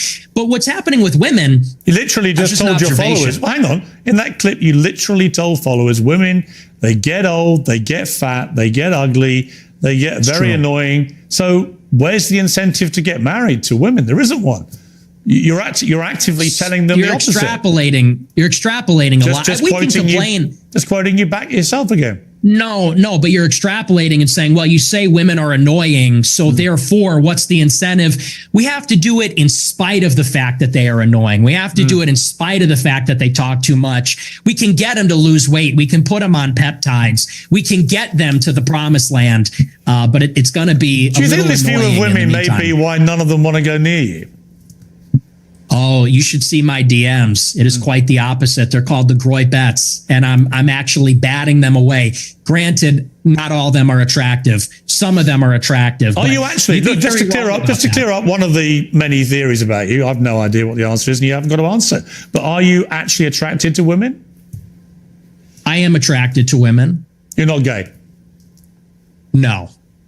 But I will say that women are very difficult to be around. Okay. So there's that. And do you think they should have the right to vote? I do not. No, absolutely not. They should stay at home? Well, yeah, absolutely. So basically, you're just a misogynist old dinosaur, aren't you? For a young guy. Yeah. I mean, I know I'm the boomer. I know I'm the boomer here, but actually, you're a 27-year-old dinosaur, aren't you? Aren't you, Nick Fuentes? All women. I am. All women are annoying. All women grow old. They all get fat. Says the guy. Have you ever had sex? No, absolutely not. Wow. Says the guy who's never got laid. Wow. That's the thing, though. You boomers, it's always you're an expert in women, free love. Given you've never got laid? Yeah, we are going back to the Stone Age. You're absolutely right. This, you know, you're talking about empathy, and your kids are empathetic, and they would never laugh at a joke about the Holocaust, and you're a misogynist. You're a simp yourself. You're totally henpecked. That's the problem. So we are going back to the way another clip of yours about women. A lot of women want to be raped. And when I say raped, I mean like That sounds bad when I say it like that. But there's like a lot of women that really want a guy to beat the shit out of them. But also they have to pretend, but part of it is they have to pretend like they don't. You think women want to be raped, do you? That's what the studies show, Piers. That is what these statistics say. But that's what you believe, They is have it? fantasies. They have fantasies about it. I don't think that they want to actually get raped, but there's a study out there. Get ready for this. It says 62% of women have rape fantasies. And if you read anything that they're reading, if you watched what they're watching, what do you think 50 Shades of Grey is about? What do you think Twilight is about? I mean, that's just true. You think women want to have the shit beaten out of them, as you said? Yeah, and it's very disturbing, but it's true. Do you think your views on women might change if you actually ever had a relationship with one or had sex and actually had a proper relationship? I mean, people say the reason you're so angry about women is you're basically an incel. Well, I'm not angry about it. You sound very angry. You sound very, very angry about women. They get I'm passionate. It's an issue You're I'm not passionate. about. You're sounding very bitter about women, as if women have done a terrible disservice to you. But when you don't have relationships, you don't have sex, when are they doing these terrible things to you that's made you so hateful towards women? I'm really curious. Was that? I don't think that was a hateful clip. I think I was laughing. I said they want men to beat the shit out of them, and that's just true. I mean, when you look at the state of modern women, all they do is lay in their bed, doom scroll. They're chilling out. They're getting a little fat. It is what it is. I don't know what the average weight is, but they're getting a little heavy. And any guy that is playing the field these days will tell you that. I mean, and I know a lot of the Chads. I am an incel. I'm friends with a lot of Chads like Bradley Martin, Clavicular. They agree with me. You know, there's sort of like this alliance between the guys that don't have sex and the guys that get the most sex. We know what women are about. It's the guys in the middle. Guys like you in the middle. It's the beta male orbiters that say, she's amazing. You're a misogynistic pig. Because I don't know what that is. I guess Well, come on, let me desperate. explain to you what I think it is. I think when a 27-year-old guy who's never got laid, never had a meaningful relationship with a woman, says that women shouldn't be allowed to vote, they should stay at home, that all they do is fantasize about being raped and being beaten up, that's what they want, that they're annoying, that they get fat, that they get ugly. That's a misogynist. Now, you may not understand it because your knowledge of women is so incredibly tiny, but actually you are the embodiment of a misogynist. It couldn't be clearer. And if I was in a way, you have the deep-rooted misogyny of some of the actual boomers I know. Yet here you are, 27 years old. And most of the current studies show that a lot of men are really disenfranchised from society, no longer have physical relationships with women if they've ever had them, never associate with women, and build up instinctively misogynist views about women. And I fear you're in that position. You're just a bit of a lonely guy who wants to get laid and can't for whatever reason. And it's made you bitter about women. And I don't know where that's come from, but it's fascinating. No. See, here's the thing. First of all, you're very caught up in the labels. It's always, you're a racist, you're a misogynist. You said you these were words a racist. mean nothing to me. Oh, hang on. Can I respond? You gave yourself the label. What is this? You said, I am a racist. I didn't give you the label. Okay. You said, Nick Fuentes, I am a racist. Calm down. Calm down. Did you or didn't you? It's okay. Did you? Yeah. Okay. But so here's I the didn't thing. give you the label. You did. Why are you yelling at me? Because you're trying Why to are you infer screaming at something me? that didn't happen. You said, I gave you the label of being a racist. No, you did. You said, I'm a racist. You Okay. gave yourself a label. You're going to have to tone it down a little, all right? You're going to have to bring it down a notch and relax. This is just an interview, okay? Please calm down. All I said is you're hung up. I didn't say you gave me that. Maybe I did. You did. But here's what I mean. What I mean is you're just hung up on proving you're a misogynist. Okay, you're a racist. Okay, you denied the Holocaust. And I'm not about the labels, You didn't man. deny I'm the just Holocaust. past that. As I said to you, look, Nick, as I said to you, I just wanted to go over the stuff that you know everyone uses out there about you and get you to respond. And we are getting, I think, a long way in this interview. Right? Okay. You didn't deny the Holocaust. You accepted there's been a Holocaust of at least 6 million Jews. I'm a maximalist. I'm a Holocaust. That is significant. You I think did it's admit more. you did admit you're a racist, and you have spelled That's out true. a thought process about women, which is the purest definition of misogyny that I've ever seen.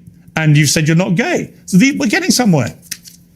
Yeah. Well, look, and I own the labels, okay? But Okay. I just don't care that much about them. That's fine. I feel like the whole, I'm not saying this you is have- like a weird, I'm not saying you Yeah, go have to ahead. care, Nick. You don't have to care about any of it. I promise you. Right? That's not why I got you on the show.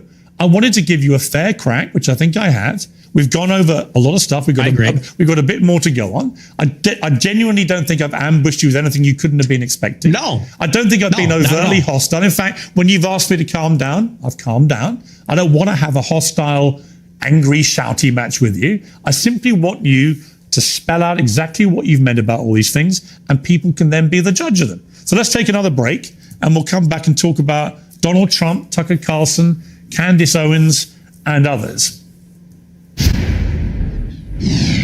Okay, back with Nick Fuentes. You began your show in 2017, the same year as Trump was inaugurated for his first term in office. You supported him at that time, but you've grown increasingly disillusioned, I think it'd be fair to say. Let's play a recent clip from you about Trump. We played this game in the first term. We're 10 years in. And you still have these people, I hate to say it, but they're just like in denial. And they're like, okay, everybody, let's all go on Twitter and let's tell Trump, don't screw over your voters. Okay. Hey, Trump, don't hire John Radcliffe in the CIA. Like, what are we doing? We lost. It's over. The time to make demands was during the election when he needed the votes. He's a lame duck president. He doesn't need anything from us. He's not even on Twitter. He's on Truth Social. So what are you talking about? We're going to all rally and tell him, don't hire yet another neocon? Now, over the weekend, you posted this on X. You said performative cruelty is the perfect phrase to characterize the Trump admin and the mood of the MAGA movement. In order to compensate for his compromises and failures, Trump has to fall back on mean-spiritedness to appeal to the basest instincts of its followers. It's really sad. I mean, do you think you're the best person, Nick Fuentes, to lecture people about performative cruelty? why are you accusing me of being cruel? Is that what that is? Yeah. How am I cruel? You're cruel about black people. You're cruel about women. I mean, you're cruel about a lot of people, and you're very performative. Okay. I don't think I'm performative. If anything, everyone else is performative. I'm authentic. You know, whatever you want to say about me, it's real. It's from the gut. But yes, I do think it's performative. And what I mean by that is, you know, when they're doing the deportations, they know the deportations are not where the base wants them to be. They deported, the figures are disputed, but from my data, it's 300,000 in the year, which is not a massive deportation. They know the base is unhappy with that. So what do? The deportations that they are carrying out, they do a big spectacle and they arrest everybody and they film it and they put a hype at it. And there's a meanness in there. They played that song, I think from Sabrina Carpenter or something, and they make it a joke. They make it glib. And they do that because they're not delivering on the promise. So they compensate by doing it meaner, edgier, more mean-spirited, so that the base will overlook the fact that it's not happening. And I think that's by definition performative cruelty. You can call me a hypocrite, but it's definitely true about what they're doing in the administration. You went to see Trump at Mar-a-Lago with Ye for dinner. What was that like? It was very interesting. They're my two heroes. Ye is my hero. Trump is my hero. Even though he's very disappointing, I still a personal hero of mine. And he's a remarkable person. It was a great conversation. We got along pretty well. He liked me. I liked him. It was a love fest. I mean, he got attacked afterwards for supping with the white supremacist devil. I mean, do you accept you are a white supremacist? No, absolutely not. You don't think white people are superior to black people? No, I'm a Christian, so I believe everybody is equal before God. Including women? Yes. So you give women equal rights? And No. Great. No. Great. Okay. So you just talked a lot of bullshit, didn't you? No. Why are you like mad about this? No. You want women and to men be are treated different. equally before God, but you don't want to give them equal rights. Yeah, because women Okay, and men that's are fine. different. Look, Do it's you your believe there are view. two genders? It's your view. Do you think there's two genders? I do think there are two genders, yes. Okay. And so you mean there's distinction. There are two distinct genders. I think we should all have the same rights to. Well, if they're meaningfully distinct, biologically distinct, and they have different social and biological roles, I think it would follow that we would treat them a little bit differently in the law. Do you think That's the Catholic me, though. Church's teachings reflect that? I do. Yeah, there's Really? no female priests. Have you ever seen that? Do you think that the Catholic Church thinks all women should be deprived of the vote? Yeah, I think so. No, they don't. I think they do. Yeah. You think the Catholic Church position is women shouldn't be allowed to vote? I think so. Yeah, No. but I'm not positive. No, it's bullshit. Well, it should be. It should be. So if you were Pope, that's what you do. You could be Pope because you're celibate. That's true. And I'm also from Chicago, like the Pope. But look, Right. I mean, women, it says in the Bible that women have no authority over men and they can't teach men. And that's why there's no female priests. There's a lot of So I things in don't the think Bible. the Catholic- I mean, do you take every Okay. word of the Bible as sacrosanct? Well, yeah, it's inspired scripture. That's all of But I it. mean, Is is this now all of it is a sacrosanct. theological debate? Well, it is Catholic doctrine that women should not lead and teach. I mean, you're not interacting with what I'm saying. Why can't women be priests? There should be. Okay, well, you're not Catholic. That's not a Catholic I am position. a Catholic. Many things I disagree with the Catholic Church. Okay. Well, that kind of is contrary because the whole basis really? of being Catholic is No. accepting. You Yes, it's accepting the authority of the pontiff. You can be a member of a religion and disagree with parts of that religion. Perfectly reasonable. You could be. Well, yeah. I mean, you could say Unless you're an that, but it wouldn't extremist. be true. If you're an extremist, you can't. Okay. Obviously, you never deviate. That's just not rigorous. You never That's just deviate if you're an sloppy. extremist. But even the Constitution, sloppy. even the Constitution's been amended. What was it 27 times? People talk about this sacrosanct document. It's Oh like my- it's been amended Oh 27 my times. goodness. Yeah, Oh my. This is not rigorous intellectually. This is very. just this is a statement of tabloid fact. theology. Okay, but it's fine. Where were we? We're talking about Trump, and somehow we got on into Trump, you're look, white on knighting Trump- for on- women's rights. On Trump, well, I think women should have the same rights as you and I. You don't. That's fine. Put on the pink hat, bro. Put on the pink hat. We're waiting. What's the pink hat for? For the march, for the women's march? Are we going to see you at the women's march protesting for women's rights and all that? I think women should have equal rights to men. Period. You carry tampons in case your female friends get a period or something. Like, it's crazy. The I'd white have no knighting problem- is I'd have no problem diabolical. giving a female friend a tampon. Would you? Have you ever? I don't suppose you've ever seen a tampon, have you? Gross. Absolutely not. Get, You get think, that away you think from me. tampons are gross? Yeah, they're filled Really? with period blood. Yeah, it's kind of gross. Wow. Have Are you seen, into that? You like that? You, have you ever got seen a lot it? of tampons? I don't think you've ever seen it, have you? I've seen them. I've Oh, seen you them have? before. You've been that close Yeah. to a woman? Really? No, I've seen them. Look, I Oh, you've you know, seen I videos? used to live with I women, bet so you've I've seen them around the I house. bet you've seen videos, haven't you? What? What are we doing here, Piers? I'm not you sure. really hate that. I'm not sure, You're mate. more impressed that I'm a misogynist than you are about anything. It's Not very really. revealing.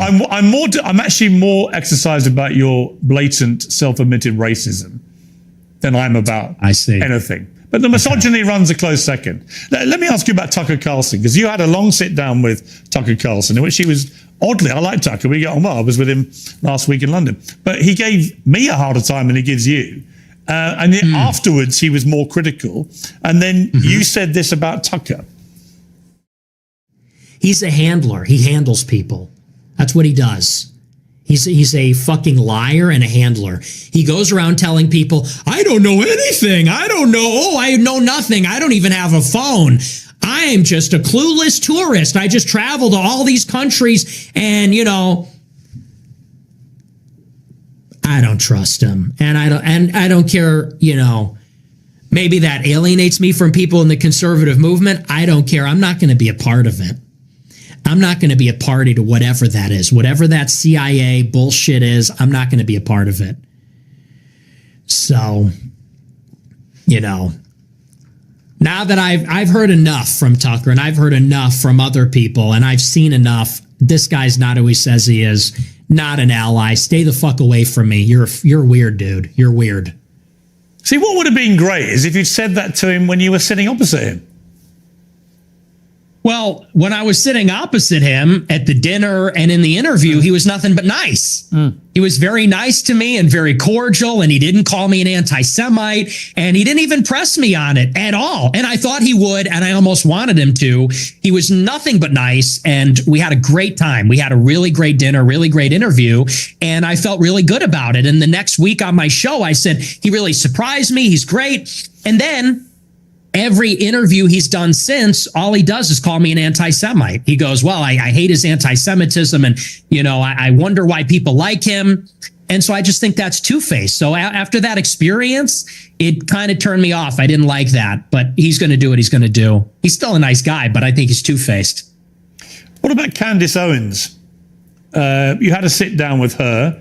She called you out on a few of your more incendiary comments. You've been attacking her quite virulently recently. What's going on there? Well, it's me and her. We're so complicated. We're on and off. It's very passionate on both sides. I think there's this intense desire to be friends, but a frustration where we disagree with each other. There's a rivalry. But I thought we were going to have a friendly conversation, and then she kind of did the same thing. We're going to go on a show during the war with Iran. We're literally in the middle of a war. And she texted me the day before the United States bombed Fort O. And she said, would you like to come on my show? I said, absolutely. I said, is this going to be about Iran? She goes, I don't do setups. I said, yeah, let's do it. I come on the show, and then she's like got this weird hostile demeanor. She's doing the clip thing. Then she puts it behind a paywall. It was ridiculous. So that really was not nice. And then I think this whole Charlie Kirk thing, I think she's gone insane. I think she's absolutely lost her mind. So I feel sorry for her husband. What did you feel when Charlie Kirk was assassinated? Where were you when you heard about it?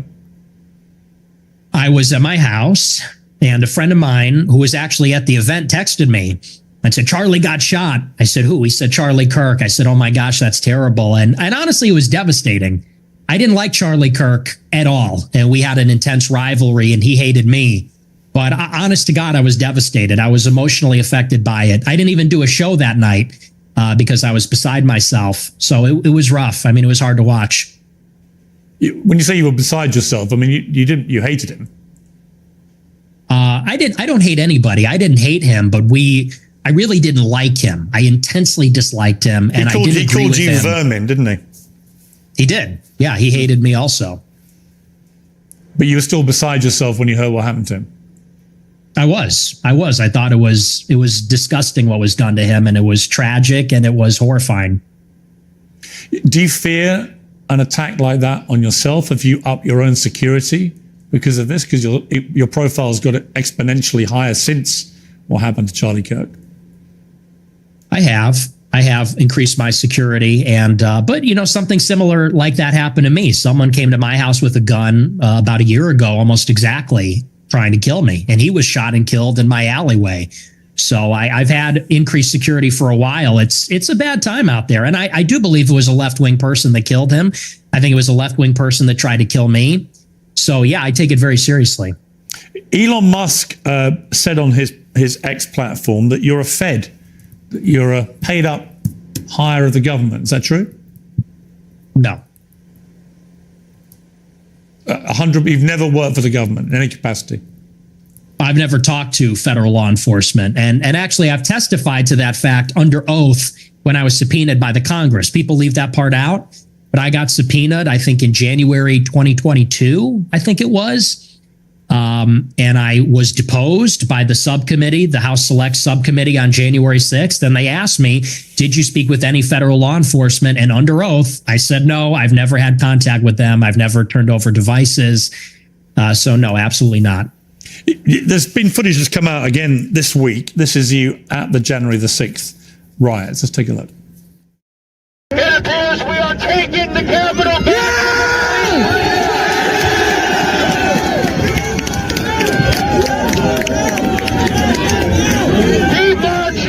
And don't relax, never relax.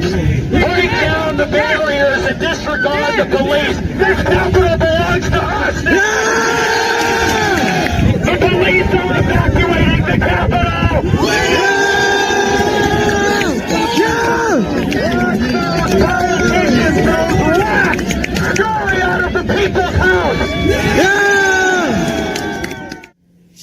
So you're heard there shouting down your loud hailer, break down the barriers and disregard the police. The capital belongs to us now. What did you mean by that? I think it's pretty self-explanatory. The capital belongs to the people. Disregard the police. So you don't support law and order. No, I support law and order, but on that day, the police were brutal. The police killed somebody, Ashley Babbitt. And, they were throwing people off of the rafters. They killed multiple people. So when disregarding the police is the first step to anarchy, isn't it? Well, I think the first step to anarchy is when the government rigs the election, which is what happened. That is when the government loses its legitimacy, and its enforcers, consequently, do also. Well, that's exactly what happened in 2020. There is no evidence the government rigged the election. You know that. You're a bright guy. Well, let's talk about it. You want to talk about the election of 2020? Yeah. I think Trump lost it fair and square. I think he fought the wrong argument about the stolen election. I've said to him, to his face, I agree. The argument he should have said is that the deliberate suppression of things like the Hunter Biden laptop scandal from the media, by social media, by big tech, was actually a deliberate attempt to subvert the result of the election. And that's a much better argument because it's undeniable. When the New York Post that had that exclusive were basically shadow banned off all social media for the 2 weeks before the election, that was an absolute disgrace. And if I was Donald Trump, I would focus on that as being my main argument that election was slanted against him. When he goes off into saying that there was widespread rigging and voter systems were wrong, we've litigated all this now through various court cases. Various Republican judges have ruled there was no rigging of that kind. In fact, the American election system is accepted by most people around the world as being one of the best in the world, one of the most reliable. So I just think he fought the wrong argument. If he said the deliberate suppression of damaging stories to the Bidens, which could have swung the election, was outrageous and unacceptable, I'm 100% behind him. But by building this spurious argument that it was all rigged through voting systems and so on, he lost me. Well, I agree about the voting systems, but when they went into the machines, I think that was ridiculous. However, what has to be accounted for is that in 2016, 35% of the votes were cast by mail. By 2020, it was 70% because of the pandemic. So you doubled the amount of votes that happened by mail. They called it in-person early voting. They called it a variety of different things. And the other thing that they changed is they solicited the mail-in ballots. So they sent ballots to people's houses. And once you do that, I mean, you have absentee balloting normally, but it's a process. You got to give your social security number, your ID. They send it to you. There's regulations in place. This is an election where they double the amount of mail-in votes, and they sent ballots to people's houses. And when you do that, you break the chain of custody. So they send the ballot out, and then they tell people return it at a 24-hour ballot drop site that's unsupervised. There's thousands of them, and they're going to hope that all the ballots that find their way into these drop boxes were filled out by the person that the ballot was intended for. And I know that didn't happen. I'll tell you why. My uncle has been dead for 26 years. He got a ballot in 2020. It was mailed to my parents' house. And that was happening in nursing homes. That was happening in apartment buildings. But you also know that every independent body that has looked at this has concluded there was no widespread rigging, that it was a free and fair election, and Trump lost. And the bottom line is he should stop going on about it anyway, because he won back the White House in 2024. By your as you have been so keen to tell me, move on, right? No one wants to look back too far. That's a separate argument. I mean, you can say that he should stop talking about it, but whether it was rigged or not is actually relevant to what happened on January 6th, because what happened on J6 is people were outraged about it. People were furious that, by the way, there's never been an independent ballot audit in all the states where there was alleged to be rigging. That has not happened. And certainly it did not happen up until January 6th. And people said, this is ridiculous. They're stealing it. There was that red honestly, if either you or Donald Trump or anybody else wants to show me, I said this to him when I interviewed him last, if you show me the actual hardcore, incontrovertible evidence, then great. I've never seen it. Joe Rogan asked him, He didn't produce it with Joe Rogan. It's just never been produced. But look, I don't want to labor the point on that. So I suppose the more interesting question now, as your influence rises in the conservative movement in America, and there's a lot of splits going on amongst MAGA over a number of issues, and about you, and you know this, is your split with Trump irrevocable? Do you feel now, as we head towards the year of the midterms, that it's time to now look to who his successor will be, and who do you think that person should be? Well, it's not irrevocable, but I am very pessimistic about this administration. And succession is something that I've been interested in for as long as I've been doing this show. And I think it's very clear that they are grooming J.D. Vance to be that successor. And by they, I mean Elon Musk, Tucker Carlson, Peter Thiel. There seems to be an organization that was put in place roughly around 2022 when Peter Thiel was very active in the midterm elections. He spent, I think, over $30 million, $15 million for Vance, $15 million for Masters, spent a lot of money in a lot of other congressional races, trying to unseat the Republicans that voted for impeachment in 21, and also building out a media market, building out a patronage network, funding things like Passage Press, Sovereign House, a number of other projects to create sort of like a self-contained media ecosystem. And Vance is clearly the selected nominee. That is who the interests want. And they've been pushing for him very strongly. So I think he's the heir apparent right now. There's a forceful push. I've heard good things about him. I've heard bad things about him too. And where I think it needs to go is I think we need to return to the message from 2016, what Trump said in the first election, which is we need to drain the swamp. We need to get the money out of politics, the super PACs, the special interests, put America first in foreign policy and the wars, close the border and deport the illegals, and reindustrialize America, bring back manufacturing, bring back jobs. We're in this Cold War with China. We need America to have productive capacity again. We need America to have wealth. So I think whoever is going to bring us back to that, that's who I'm going to support. And I haven't seen enough from Vance yet. You called J.D. Vance's wife a Jeet. What does that mean? It's a slur for Indians. Why would you use that? Well, you want the honest answer? Because you're a racist? No, there's actually a different reason. The reason why I said that, if you watched the whole show, did you watch that whole show, by the way? No, but you've admitted you use that slur. I'm just curious why you would use that about a woman with her heritage. I'll tell you, there's a really important reason why, and this is why context matters. If you look online at the people that are supporting J.D. Vance the most, they are racist. They're racist also, let's say. And they look at someone like myself. I don't support J.D. Vance. And they say, you're brown. You're a third worldist. They are gleefully participating in the cruelty. You could say the performative cruelty of the Trump administration. They say, you're going back. You have 100 days until you're being deported. You're going in a crystal. And then they tell us to vote for J.D. Vance. And so all I did on the show is I said, you have basically racist chuds that post memes about Indians all day on Twitter, memes about third worldists and Palestinians even. But then they want to turn around and support a guy who has said on Twitter, how dare you say I'm racist? I have non-white kids and I'm in an interracial marriage. And all I said is I just said that's a little ironic. I said that's hypocritical. And Vance is going to have to explain to all of his supporters who have gassed him up as the real mass deportation candidate. He's going to have to explain to them what's going on with that. What is with the contradiction? Because and you don't feel any accountability for the millions of young people that will hear you use that slur and think it's fine to use it. No, I think that's ridiculous. Okay. Let's take a final break and come back with a little kind of summary of how you think this interview has gone for you. Okay. So you don't miss out.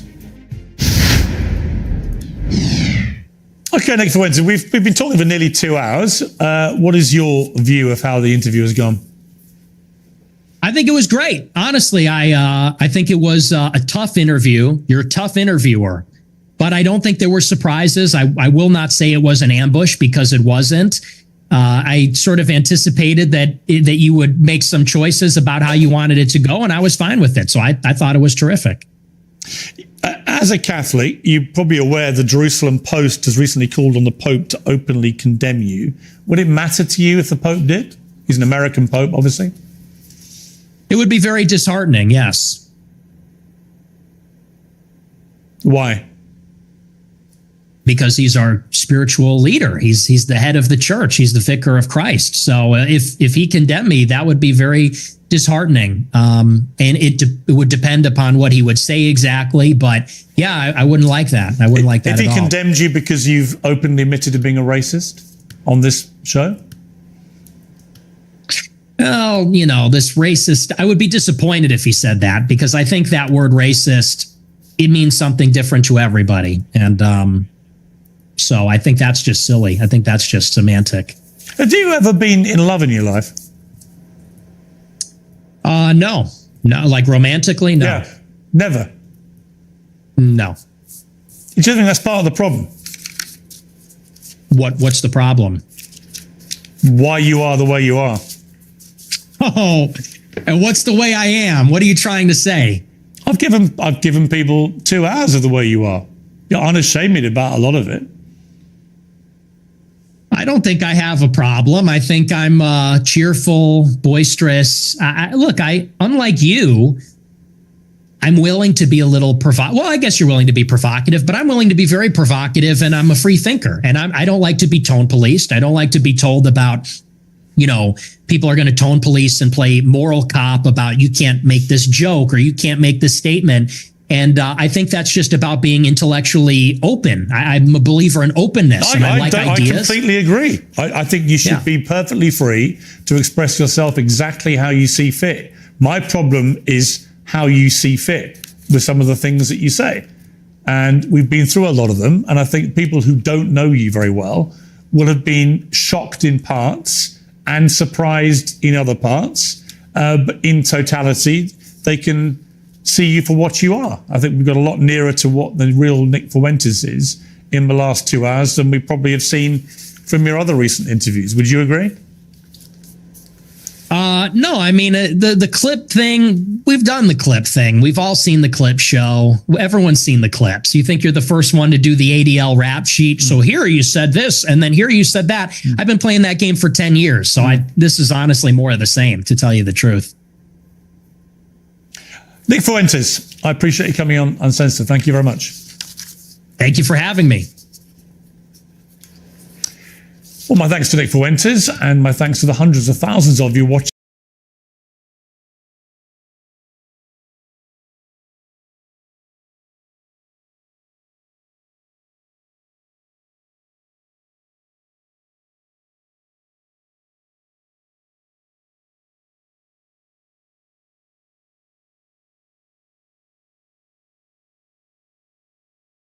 Worse. 50 1 week, and Dr. Uzma Khan. Well, it's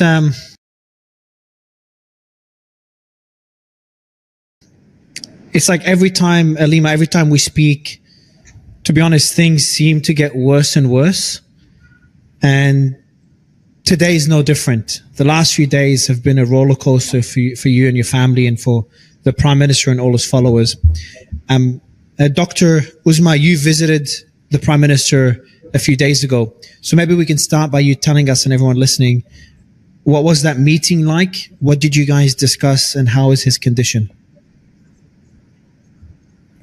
a day before yesterday, on Tuesday, I met him after about 4 weeks. And then also, last time I was sent in on 4th November. And then it was only me. And rest of us, they haven't met him for 7 weeks. Since 16th October. So, and these meetings, you should know, these meetings, they are just hardly 20 minutes, and we don't have a watch, but around 20-25 minutes. And they are so short. And before they finish, the policemen around us, they keep telling us, please get up, please get up. So the last few minutes is like we are in a rush to get the last words out of him. So this time when I went, as compared to last time, because before we used to go maybe meet him after 2 weeks or 1 week, but this time after 4 weeks, it was a change. He was very angry and very disturbed. And he started by saying that they have tortured me. They have kept me in isolation. I hardly, there's no space to go out. There's just out of his cell, there's apparently, we haven't seen it, but what he says is that when you go out, there's not just a little space where he can just walk. Just how many? It must be 50 or 60 feet. So that only when they let him out of the cell. And for 4 weeks, he said total isolation, nobody to meet him. What he tells us is that there are about 6 cameras around his cell to ensure that no policeman, none of the police man is able to talk to him. That is also checked. So to ensure that he is totally isolated with no information. The first thing I asked him, do you know what is going outside? What has been going outside the jail? Because we have been there going every week, and we have been sitting there, and there have been a lot of excitement outside. He said, no, I have no idea what is going on. And he was very angry, and he said, and he started by saying that just make sure you tell everybody that Asim Munir is responsible for whatever is happening to me, and if anything happens to me, and Bushra, and if anything happens to me, just make sure that he is the one responsible. And I felt, it was not normally when we met him regularly, he always comes smiling, and he just ensures that everybody, maybe it's for us he's telling us that, everything is all right, don't worry. But this is the first time I saw him so disturbed. And I agree with that last point you made, because he's usually the one, and when we speak with me and Alima, when I spoke to his sons, he's always the person that's assuring you, his family, that everything's okay. Why do you think this time he's not smiling? He's angry, as you said earlier. What changed this time around? What got him angry, in your opinion? Normally every time when he comes, he's always smiling. He gives us a big smile, and he's as if he's coming out of his own bedroom. But this time he told me, he said, he's telling me that, this mental torture is worse than this mental torture from solitary confinement is more. It's worse than the physical torture, and he kept repeating it, and he specifically asked me to go out and tell everybody that this person is responsible and if anything happens to me, he is responsible. And then quickly, afterwards I give him a quick brief. There's not enough time. Actually, the time is so short. I gave him a quick brief of what happened in the last 4 weeks. And he gave me instructions what to tell his people, what to tell his party, what to tell his followers outside. And I was also disturbed after that, because I've never seen him so angry and so upset before. Me and Alima have spoken about why they are doing this, why they're putting him in solitary confinement, why they are slowly reducing his family being able to see him. And what we concluded, same when I spoke to his sons, is that they're trying to break him. And based on what you're telling me right now, I wouldn't say they're breaking him, but it's starting to have a toll on him, taking a toll on his mental state. And we also have an update now, and we're going to talk about it in a bit, that they're going to completely block his family from seeing him. Miss Alima can't see him already because she was always getting his message out to the world, and she was targeted legally. And now you've also been banned from seeing Imran Khan again because you're also passing his message to the world. Why are they doing that? Why are they getting stricter? Is it becoming more of a threat to them? He himself told me this time. He himself said, he said, they are trying to break me. I will tell, I'm not going to break. Whatever they do with me, I'm standing firm on my stance, and this is the message I was supposed to give outside, that no matter what they do, he's going to resist. His stance is the same, and he told me that they are trying to break me. I know why they are doing it. Alima, Mario, if I step into this, you see, the thing is, the microphone. a lot Alima. of times people have come up to us regularly and said, I wish you'd find a middle ground. And I've asked a lot of people this, because they said, we just want Imran Khan out. Can you not find a middle ground with Asim Munir? So I said, listen, my brother has repeatedly, since the time we've gone in, if you look at all his tweets, he talks of three things: rule of law, democracy, human rights. He's a constitution. That's all he talks about. So I said, which one of these do the people of Pakistan want to give up? Do you want to give up any of these, your rights? He's standing up for the rights of the people. So whichever one you want to give up, because he's never asked for himself. So the thing is, what the establishment would like to offer him is personal relief. They're telling him that we will give you a break. You come out on our terms for yourself. He's saying, I will not come out for myself. I'm here. You have to agree to fair and free elections. You have to agree to rule of law. And he's repeatedly said people should stand up against the 26th Amendment they brought to the Constitution, then the 27th Amendment. Now they're going to bring the 28th Amendment.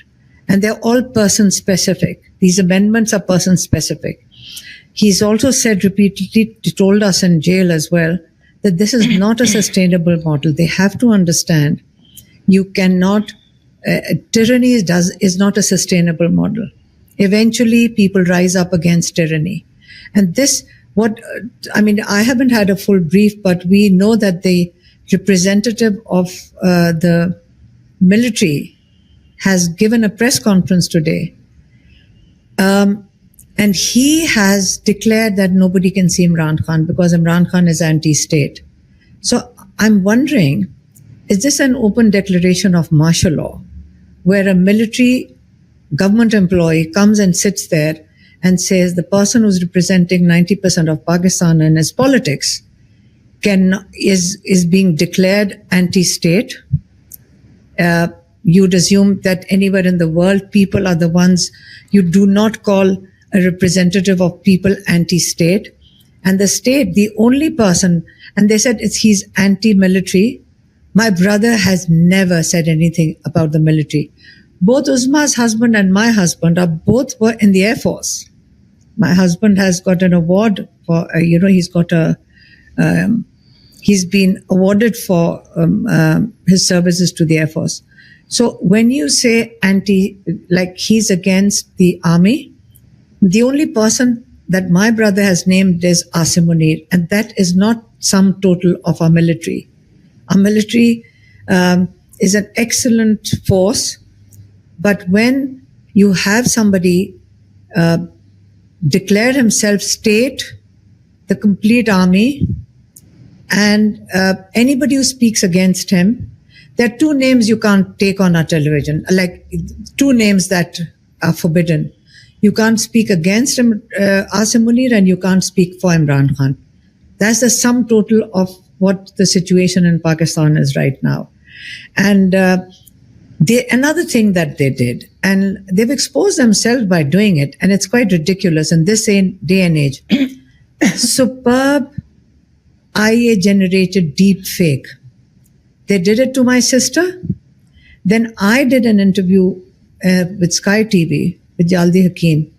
They did it to her interview also, and she's spoken up on Sky TV about it. And like, what are we discussing? Oh, Imran is with Modi. It's like to show that Imran Khan, and the script first prepared on our interviews, international interviews, because we don't speak to our national TV, and the national TV can't even show our interviews. So first they script that, the fake interviews, like the fake, deep fake for my sister and myself. Then my sister's name is quoted in his press conference to prove. So now this was part of the script. So they are saying there's a nexus of Afghanistan, PTI, and India. I mean, this is what they have sort of scripted out there. Now, it can't get more ridiculous than this. And the sad part is that we, Pakistan being a member of Commonwealth, and you're from Australia, and Australia is a member of Commonwealth, and I have raised it a few times. How can such tyranny against the people of Pakistan and being a member of Commonwealth? What's the point of being part of an organization like Commonwealth? What's the purpose? UK heads the Commonwealth. There are, I don't know, 40, 50, 60 countries in this. Not a single country speaks up for each other because the main points of the Charter of Commonwealth are rule of law, democracy, human rights. These are the main principles of the Charter. So we are sitting in a situation where most probably I'm going to go under trial and be sent to jail. But my sisters are here. They might be the next ones going to jail. We are all willing to do this for our country. But should countries overseas, no, we are not asking for help. Never has my brother asked for help for any. We are not appealing for support. And what can we appeal for? But we are saying that should they be supporting dictatorships? Should they be supporting situation, environment as it is in Pakistan, and supporting it fully? A lot of countries which could claim to uphold values of democracy, and you're sitting in, like, if you just listen to the way he threatened Imran Khan, and who's declared that we can't see our brother is the spokesperson for the military. So it has to be, it's not the government spokesperson. Yes, the government spokesperson also came on yesterday and said that we are going to ban, and they threatened if you come outside the Diyala and see, we'll rip your tongues apart and we'll make shoes out of your tongues. Soles? I think soles of your shoes out of your tongues. I mean, the language they've used. But we've gone past that stage of being fearful of them. We are not fearful of them. They're scaring us. They're just three sisters. That's where else? I mean, you've already got one nephew in jail. My sons have been to jail. It's my turn now. They're attacking my sister through artificial intelligence and talking about her on TV. Is that who you're combating, women now? I want to go back to the statements that the Prime Minister has made, because there's a few things you've talked about, Alima. You've talked about the statements by Imran Khan, the statement by the military spokesperson today, and I'm going to read out what they've said. That was a bit of a shock to me. I think they've never come out that aggressive against Imran Khan. And also, I've watched those deep fake videos, the one from yesterday. Very low quality AI videos, very, very low quality. They seemed obviously fake. But it also just seems whoever did them just seems very desperate as well. But let me go back to the statements by Imran Khan. Doctor, when he spoke to you, he talked about the psychological torture he's going through. He talked about the solitary confinement that he's experiencing in the small cell, no human contact. It's been weeks, no electricity, limited outdoor time. And he doesn't have basic jail entitlements. Is he still getting his books to read? No books to read because we haven't met him for 4 weeks. So there's 7 weeks. In fact, he asked for the books. I said we didn't know. We didn't know we were coming in. The car was standing 2 kilometers away. I had to walk. I walked about half a kilometer right into the jail. They wouldn't let the car in. So That's where the books were. Yeah. Wow. We carry his books. We've got a whole bunch of books that are in our vehicle all the time in case we are given permission to go in. But day before yesterday, my sister doesn't know that. Not day before. Yeah, day before. I was in court in Pindi yesterday. And handed over about 11 books to the judge over there and requested him to have them sent to jail. So there's a probability that he might get it, or if the judge is able to manage to have them delivered.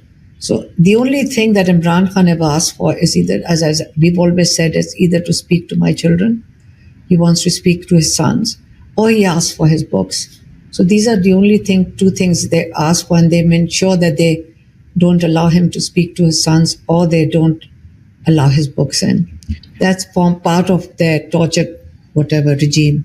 There's two statements that he's made that I want to focus on. One, he said pretty explicitly, if something happens to me, it's the head of the military that is behind it. Army Chief Asim Munir. That's the first time he makes this statement. Is he starting to worry for his life? Because Alima, I think it was you that said it as well, that what we're seeing right now, the fact that they've kind of kept him isolated for so long, all these rumors were swirling around. You made it, I think it was you, Alima, that said that this is not an accident. This is more like a test run if they decide to do something to him. Can you elaborate on this? Because it seems now your concerns, and again, sorry, I don't want to seem insensitive, but your concerns that this is something more sinister being planned are starting to become more apparent. You see, the thing is, several people spoke to us about it. The microphone. There's an analysis. People analyze. There's always, all discussions are always around Imran Khan. And a few people did speak to us and said that if, it's sort of a method to this situation, that maybe they want to test the waters. They feel that they don't know how to go about it, but they need to test what if they isolated him. Where did this rumor come from that he's not alive? Like, where did it come from? They claim it came from Afghanistan. I don't know why it would come from Afghanistan, but the fact is they want to say that it started from there, or they started from India. But the thing is, they're also claiming that the fake video also came from India.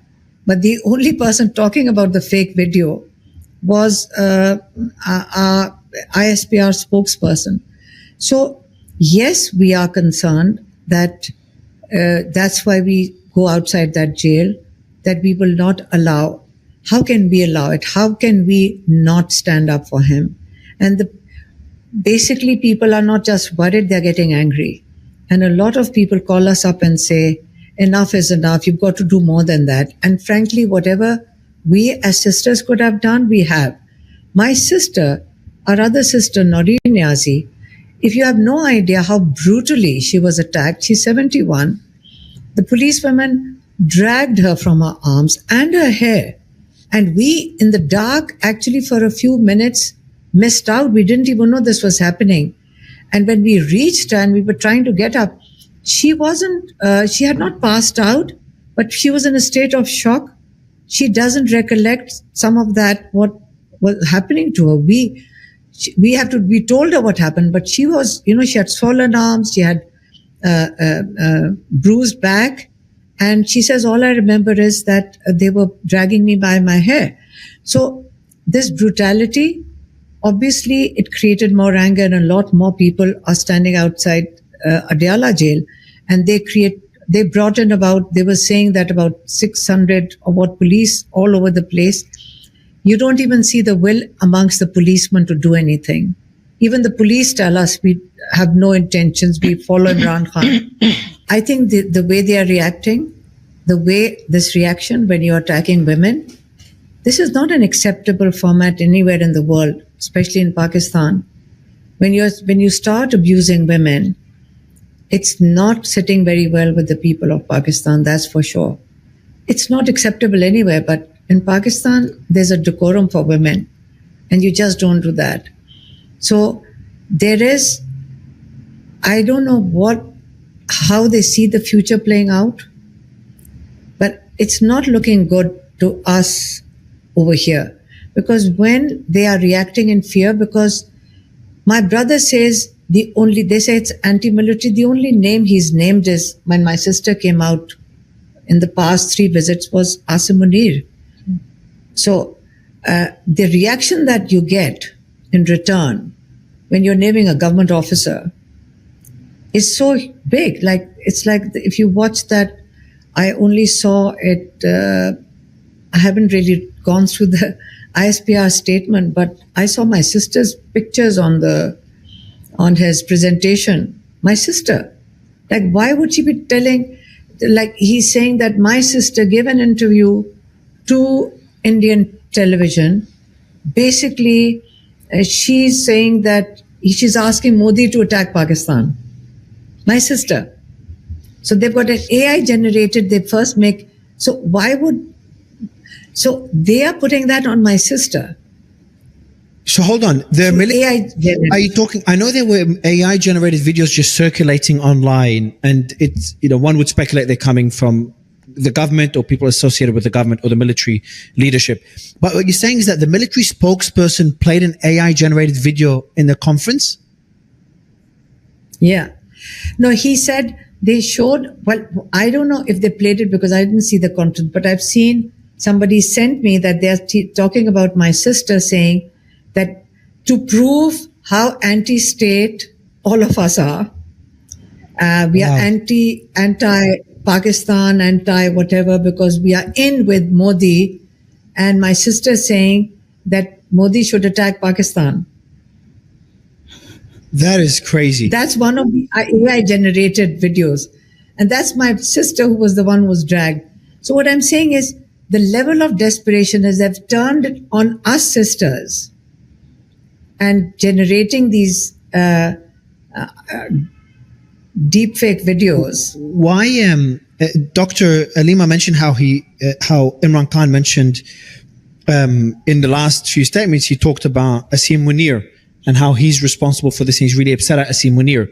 Now, the Asim Munir's leadership is painting it as if Imran Khan is talking about the military. Now, as you said, the military is 600 and something thousand personnel. Asim Munir is one person, and Imran Khan has an issue with Asim Munir, not the military as a whole.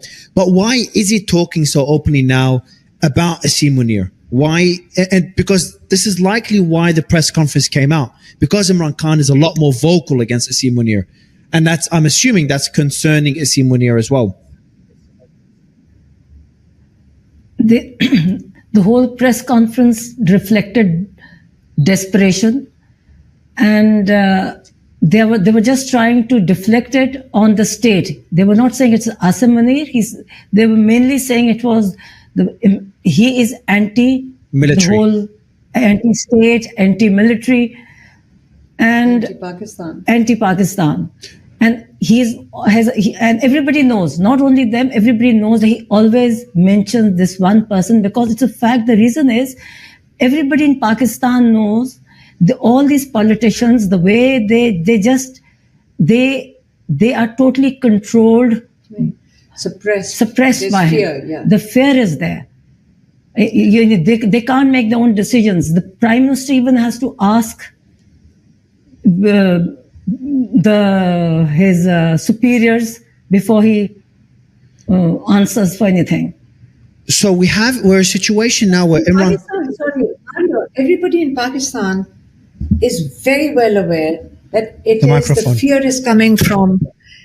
You see, everybody in Pakistan is very well aware. You can ask anybody that it is a dictatorship because everybody is fearful of one man. That's a dictatorship. It's not a system. Nobody's fearful of the prime minister right now. Although they're all piggyback riding on it and needing to blame even if they do something, they say, it's not in our hands. We've got orders from the top. So what is above the supposedly elected government? So they have to pass.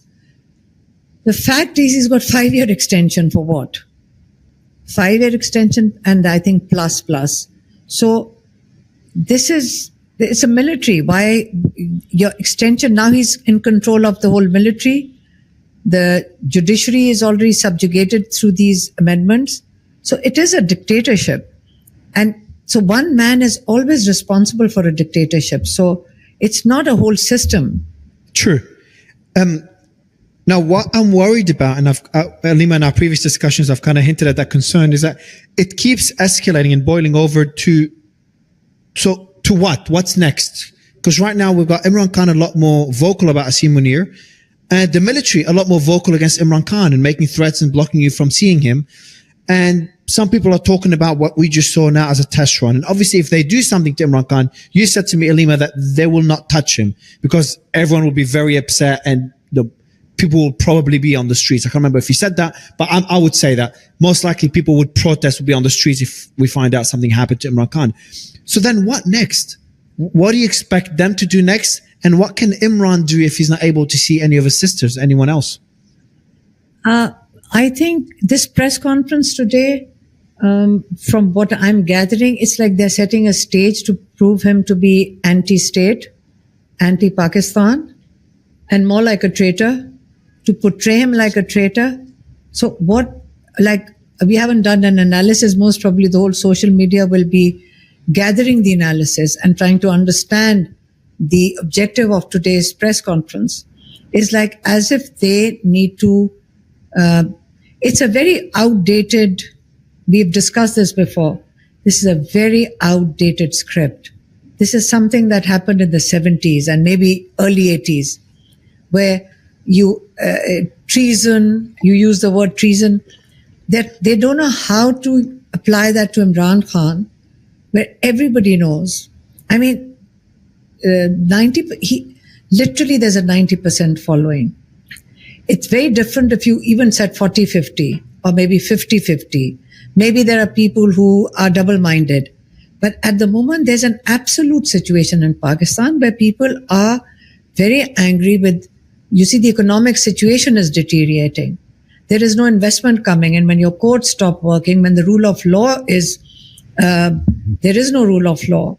So the first thing to exit, or the first thing that is going to block itself, is going to be investment. So the economic situation is deteriorating. IMF has already in its report said that Pakistan has got corruption that they have to explain, government has to explain, up to the amount of 5,300 billion rupees. 5,300 billion rupees. This is an IMF report. And this is just the tip of the iceberg. So the fact that corruption is at full scale, and Imran Khan last time when he sent his message, he said, how long are you going to be subjugated by mafias, land mafia, sugar mafia, wheat mafia? So this is a small group of mafia. Not only are you going to be their slaves, but your next generations are also going to be their slaves if you don't stand up and fight for your own rights. That was Imran Khan's last message. Doctor, my other question to you is going back to that statement by the military. I was going through it before this interview, and I was pretty surprised by how blatant they were. And usually they don't mention Imran Khan's name in the statements, which is, I've covered a lot of things around the world, a lot of democracies around the world. This is the first time I see a democracy banning the name of someone, as they have in Pakistan. They did it during the elections as well, before the elections. And now the military, which the military is not really supposed to be talking about politicians. The military is there to serve. Someone sent me a chart. I'm going to actually open it here. But if you go through it, people are at the top of that chart. They're the ones that determine who the political leaders are. And the military is low down in that hierarchical chart, in which they serve the people below the political establishment. But what we're seeing here is that the military representative talking about a political leader. And you said they used fake AI videos.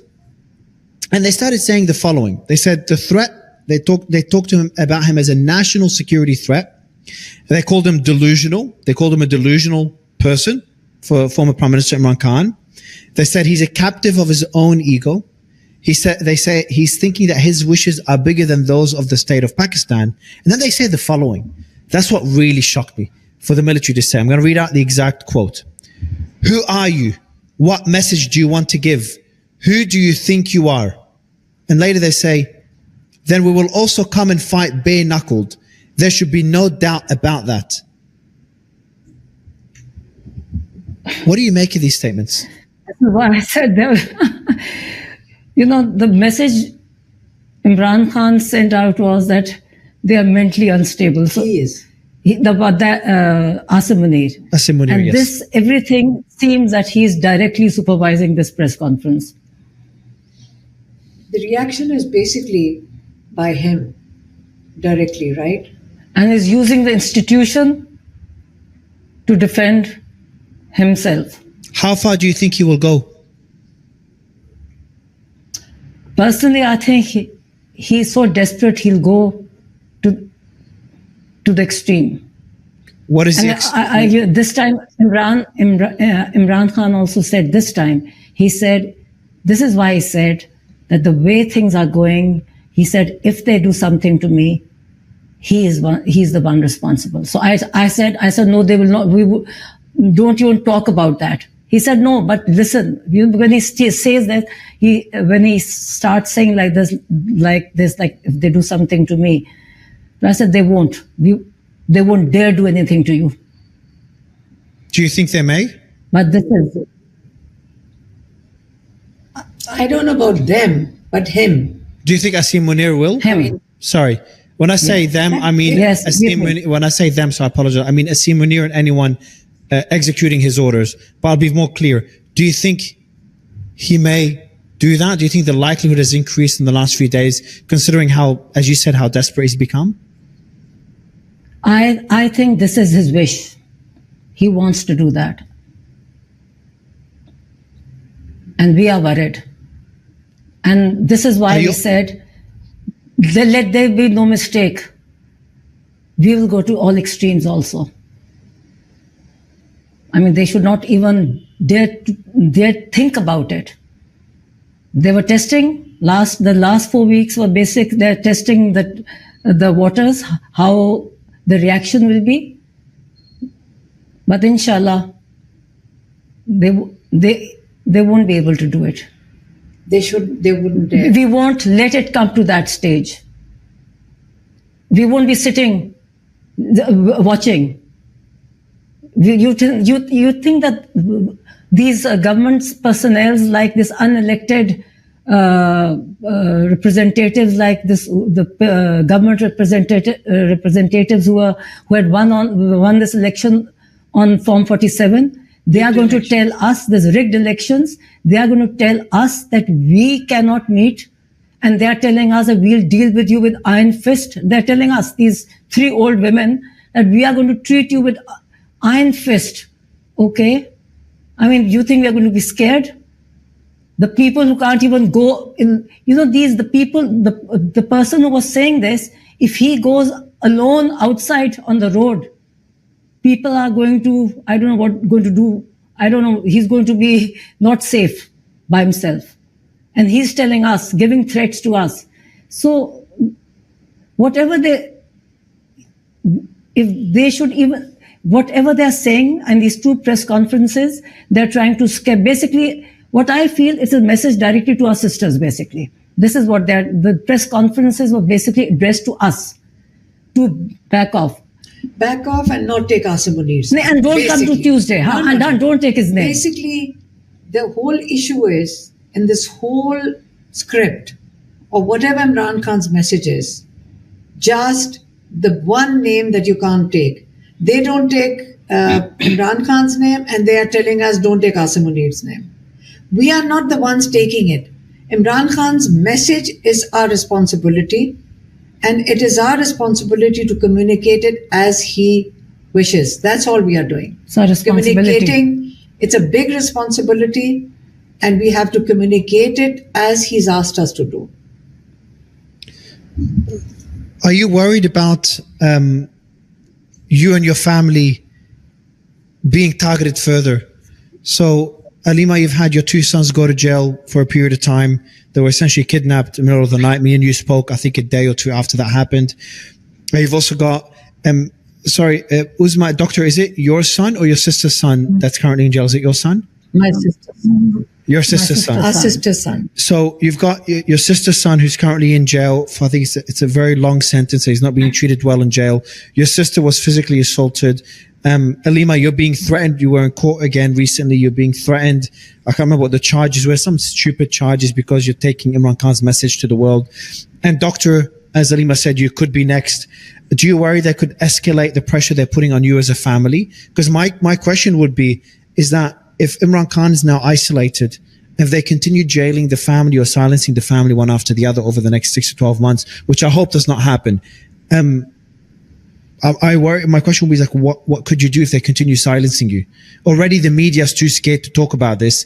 I don't think they're allowed to run any of your interviews. Most people I speak to that are Pakistani, especially ones that live in Pakistan, are worried to say anything negative about Asim Munir.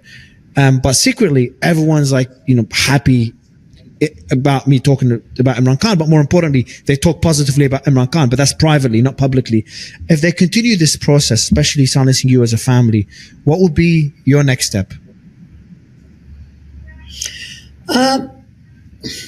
Mario, when you were mentioning all that is happening in Pakistan, what really makes me very sad is the global reaction to it.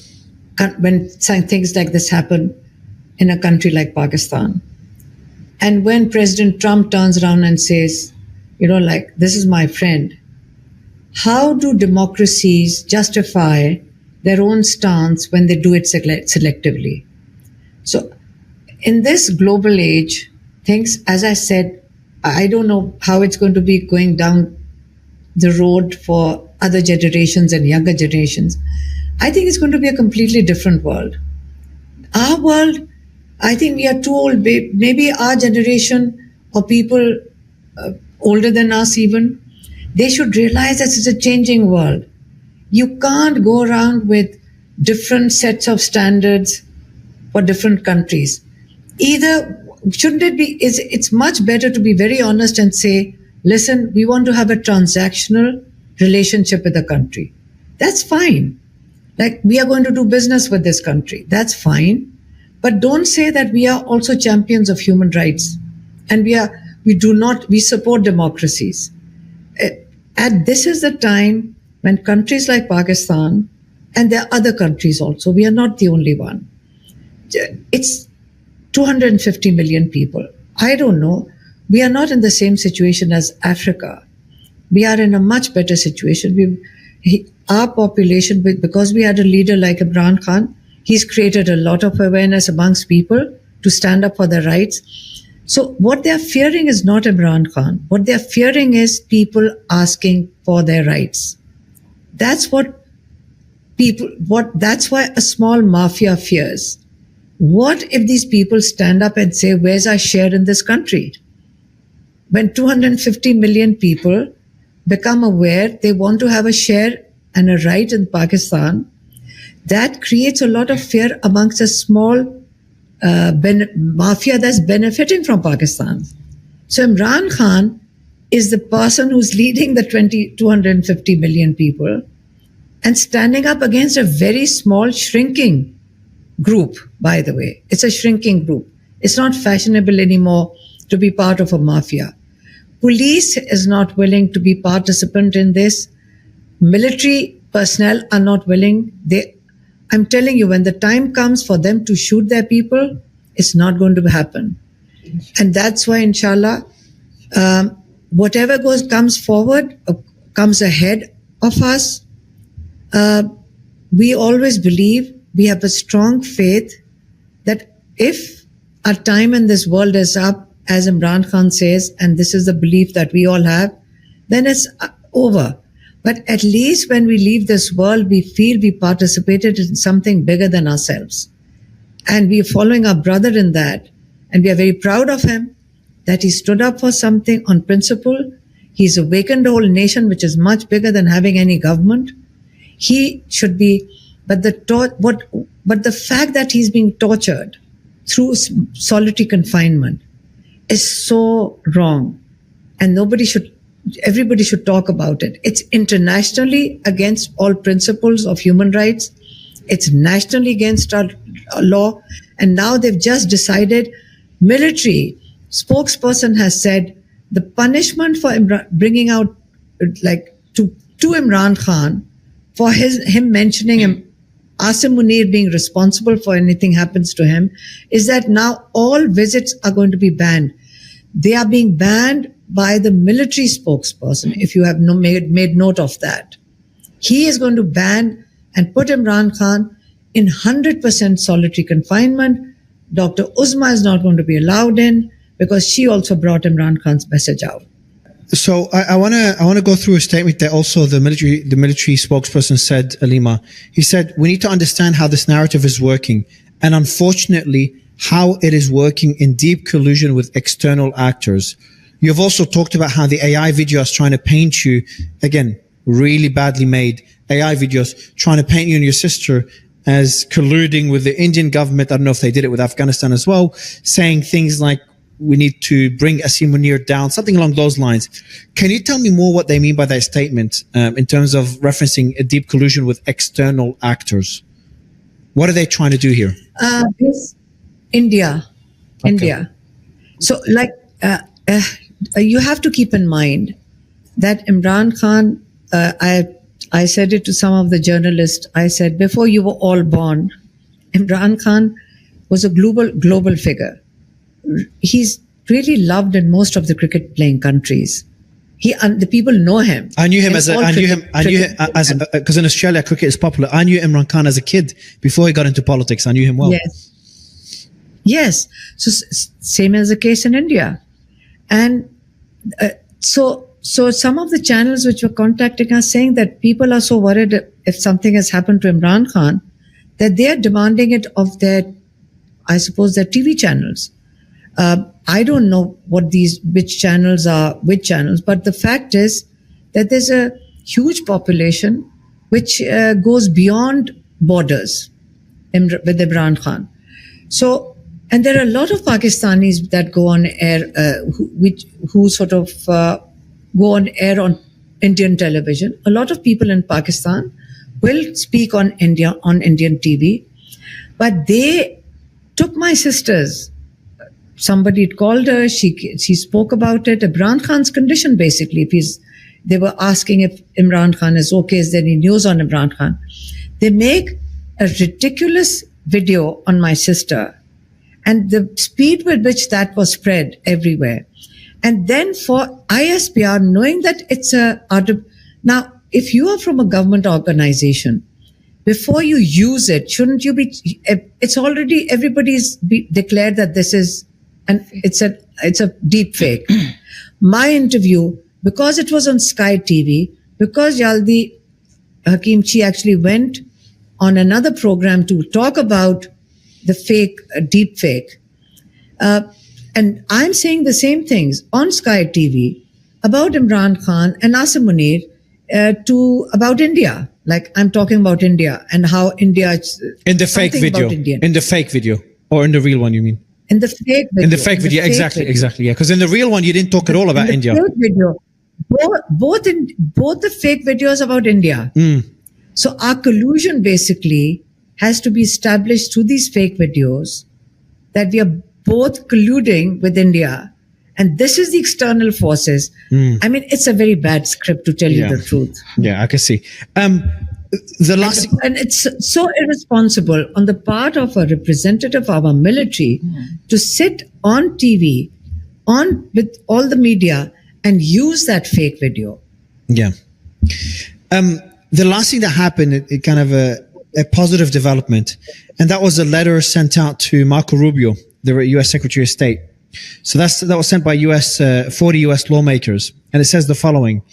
They expressed concern of the transnational repression and worsening human rights crisis in Pakistan under the military-backed government of Prime Minister Shehbaz Sharif and Chief of Army Staff Asim Munir. That was 2-3 days ago. They voiced concerns over the, quote, threats, intimidation, and harassment of even U.S. citizens and their families in Pakistan who spoke against the regime. So the regime is now no longer targeting Pakistanis alone, but according to the letter, even U.S. citizens, which most countries would not dare touch, are apparently being threatened by the regime. I'll read out one more quote here. We write to express urgent concern for the escalating campaign of transnational repression and worsening human rights crisis in Pakistan under the military-backed government of Prime Minister Sharif and the Chief of Army Staff Asim Munir. In recent years, US citizens and residents who have spoken out against authoritarian abuse in Pakistan have faced threats, intimidation, and harassment, often extending to their families in Pakistan. These tactics include arbitrary detentions, coercion, and retaliatory violence, targeting diaspora individuals and their relatives. So, two things I want to ask you. First, your thoughts on that letter, because considering the geopolitical situation, Pakistan plays a very important strategic role in that rift we're seeing between India, the US, China, especially US and China, which is what I view as the US and other countries putting those geopolitical interests above their concerns for human rights and human rights abuses. But I want to get your thoughts on that letter and also the comments on the letter of how the government or the military establishment or the authoritarian government is targeting Pakistanis that are also dual citizens. You're right, Mario. We are a victim of our geopolitical location. It's our geographical location. The Pakistani people are a victim of their location because it's other interests that say, okay, it doesn't matter. We need we need muscle. We need to, whatever situation they need to create. The people who are going to suffer is going to be the people of Pakistan. So as a people, we don't want to suffer anymore. During the 20 years when Afghanistan had problems and Pakistan was obviously participating in that, we had about 90,000 civilians killed in various terrorist attacks. So we as a people have suffered, and that 20 years economically damaged us. We suffered from a stunted growth. Our economy didn't grow because how is anybody going to invest when there is unrest? And we directly didn't have any unrest, but we became a victim of problems in our neighborhood. So when Imran Khan keeps talking about peace, they intentionally turn around and say he's anti-West. No, he's only talking about his own home and his own people. And all he's asking for is that we have suffered economically for the past 40, 50 years. Pakistan was growing. If you look at Pakistan in the 50s, we were a new country. If you go back, Pakistan was a country which was giving scholarship to 20 countries, which included, helped set up South Korea's. But I was in South Korea, they said Pakistan helped set up the education system. Pakistan helped set up, helped Singapore. Pakistan helped Emirates Airlines. It says EK. You know, the symbol is EK. It's Emirates Karachi. The first flight, Pakistan trained them. That's why every first plane that they have, the first plane lands in Karachi. Pakistan helped set up the airlines. Pakistan has helped. We were giving scholarships to most of the UAE. This was the growth rate in Pakistan. The level of education, the growth rate in Pakistan, we were giving scholarships to Singapore. Look at where we are right now because of the geopolitics of this region. So where we were growing at that rate, 30 million young people, educated people have left Pakistan, 3 million, have left in the past 3 years. So we are suffering from a brain drain. We are suffering. It's huge brain drain. So the point is that our geographical location, we became a victim of our own job. And Imran Khan being in jail, maybe that's how they want to sell him overseas. You always will know that they will portray Imran Khan as anti-West. What is there anti-West about Imran Khan? Imran Khan, all he says is that, listen, I have to first look at the welfare of my people. So how can that be anti-West when you're looking after your own people? So yes, you are right about how the situation, but I think, as you said, in this day and age of social media, maybe the young people are not interested in a geographical location. They want to have a better future for themselves. So it depends on how they will react to how things evolve in Pakistan in the next few weeks, months. My last question, and Doctor, I'm going to ask you that question first. I've already asked that question to Alima, and I'll ask her again, see if her answer is different today. Again, I'm not involved in that fight. I have no horse in the race. I'm not going through the struggles that you're going through, and I don't share the same interest in supporting Pakistan as you do, and of course, as the former Prime Minister does. I'm not a Pakistani citizen. So for me, I'll ask this question as an outsider and without having the same connection to the people as you do. I look at this and say, I'm a believer in democracy. I come from a democracy. But I also don't want anything to happen to Prime Minister Imran Khan and to you either. And I want Pakistan to do well. Do you think there's a possibility, and Alima, you know what question I'm going to ask. Do you think there is a possibility that Asim Munir and Imran Khan do reach some sort of settlement where we don't see a democracy in Pakistan as much as we all would want to see it? We don't see the same democracy we see in Australia, in Europe, in the US. But we also don't see the same autocracy we see in North Korea, for example, some African countries, etc. Do you think there's some sort of middle ground where both sides are not completely happy? Asim Munir would like total control. Imran Khan would like a full democracy. But somewhere in the middle where both sides are partially happy. Is that a possibility? Is that something that you'd be open to discussing? I know you're not in the position to discuss this, but do you think the Prime Minister will be in a position to discuss with Asim Munir? Personally, honestly, I think the way things are going at the moment, that doesn't seem a possibility. The way things are going presently. Why? Because the last time the message he sent was, he said whenever we have spoken to they were having, from the jail, they were having, I think people were going in to speak to him also from the establishment. Some months ago. Like people, when they came to him or brought messages to him, was from these, when they brought messages or whatever, or his own people, if they brought messages to him, that sort of message. To who? To brought it from Asim to Imran Khan or vice versa? Not Asim, but generally they would, you see the way it works, that somebody, middle ground. Say, everybody comes and says, like,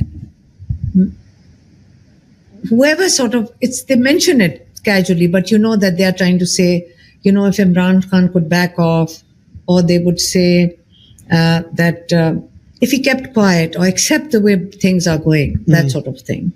Okay. They have said it in the past. And is it Imran Khan that will not accept it? Is that what you're saying, Doctor? Or Alima? No. He always, he used to accept it. There was some talks going on. But whenever, and this is what he complained, he said whenever they come and start some middle ground conversation with him, but on the other hand, the aggression against his party increases. They are arresting his party people. In the jails, they are being more aggressive with them. They are torturing them, and whatever promises they made with them, that like one of the once they said, if you agree with us, you cancel your date of that one gathering, the jalsa he was having. He said, if you change the date, we will facilitate it, and we will let your people come peacefully, and we won't stop it. Last August, what she's talking about is last August. Last August, I think they were planning a rally, like a big gathering, on the 22nd of August. I remember, yes. So they came running to him this is in 2024. And people came to him and said, last date, please cancel this. We promise that we'll facilitate you if you shift the date to September. But please cancel this.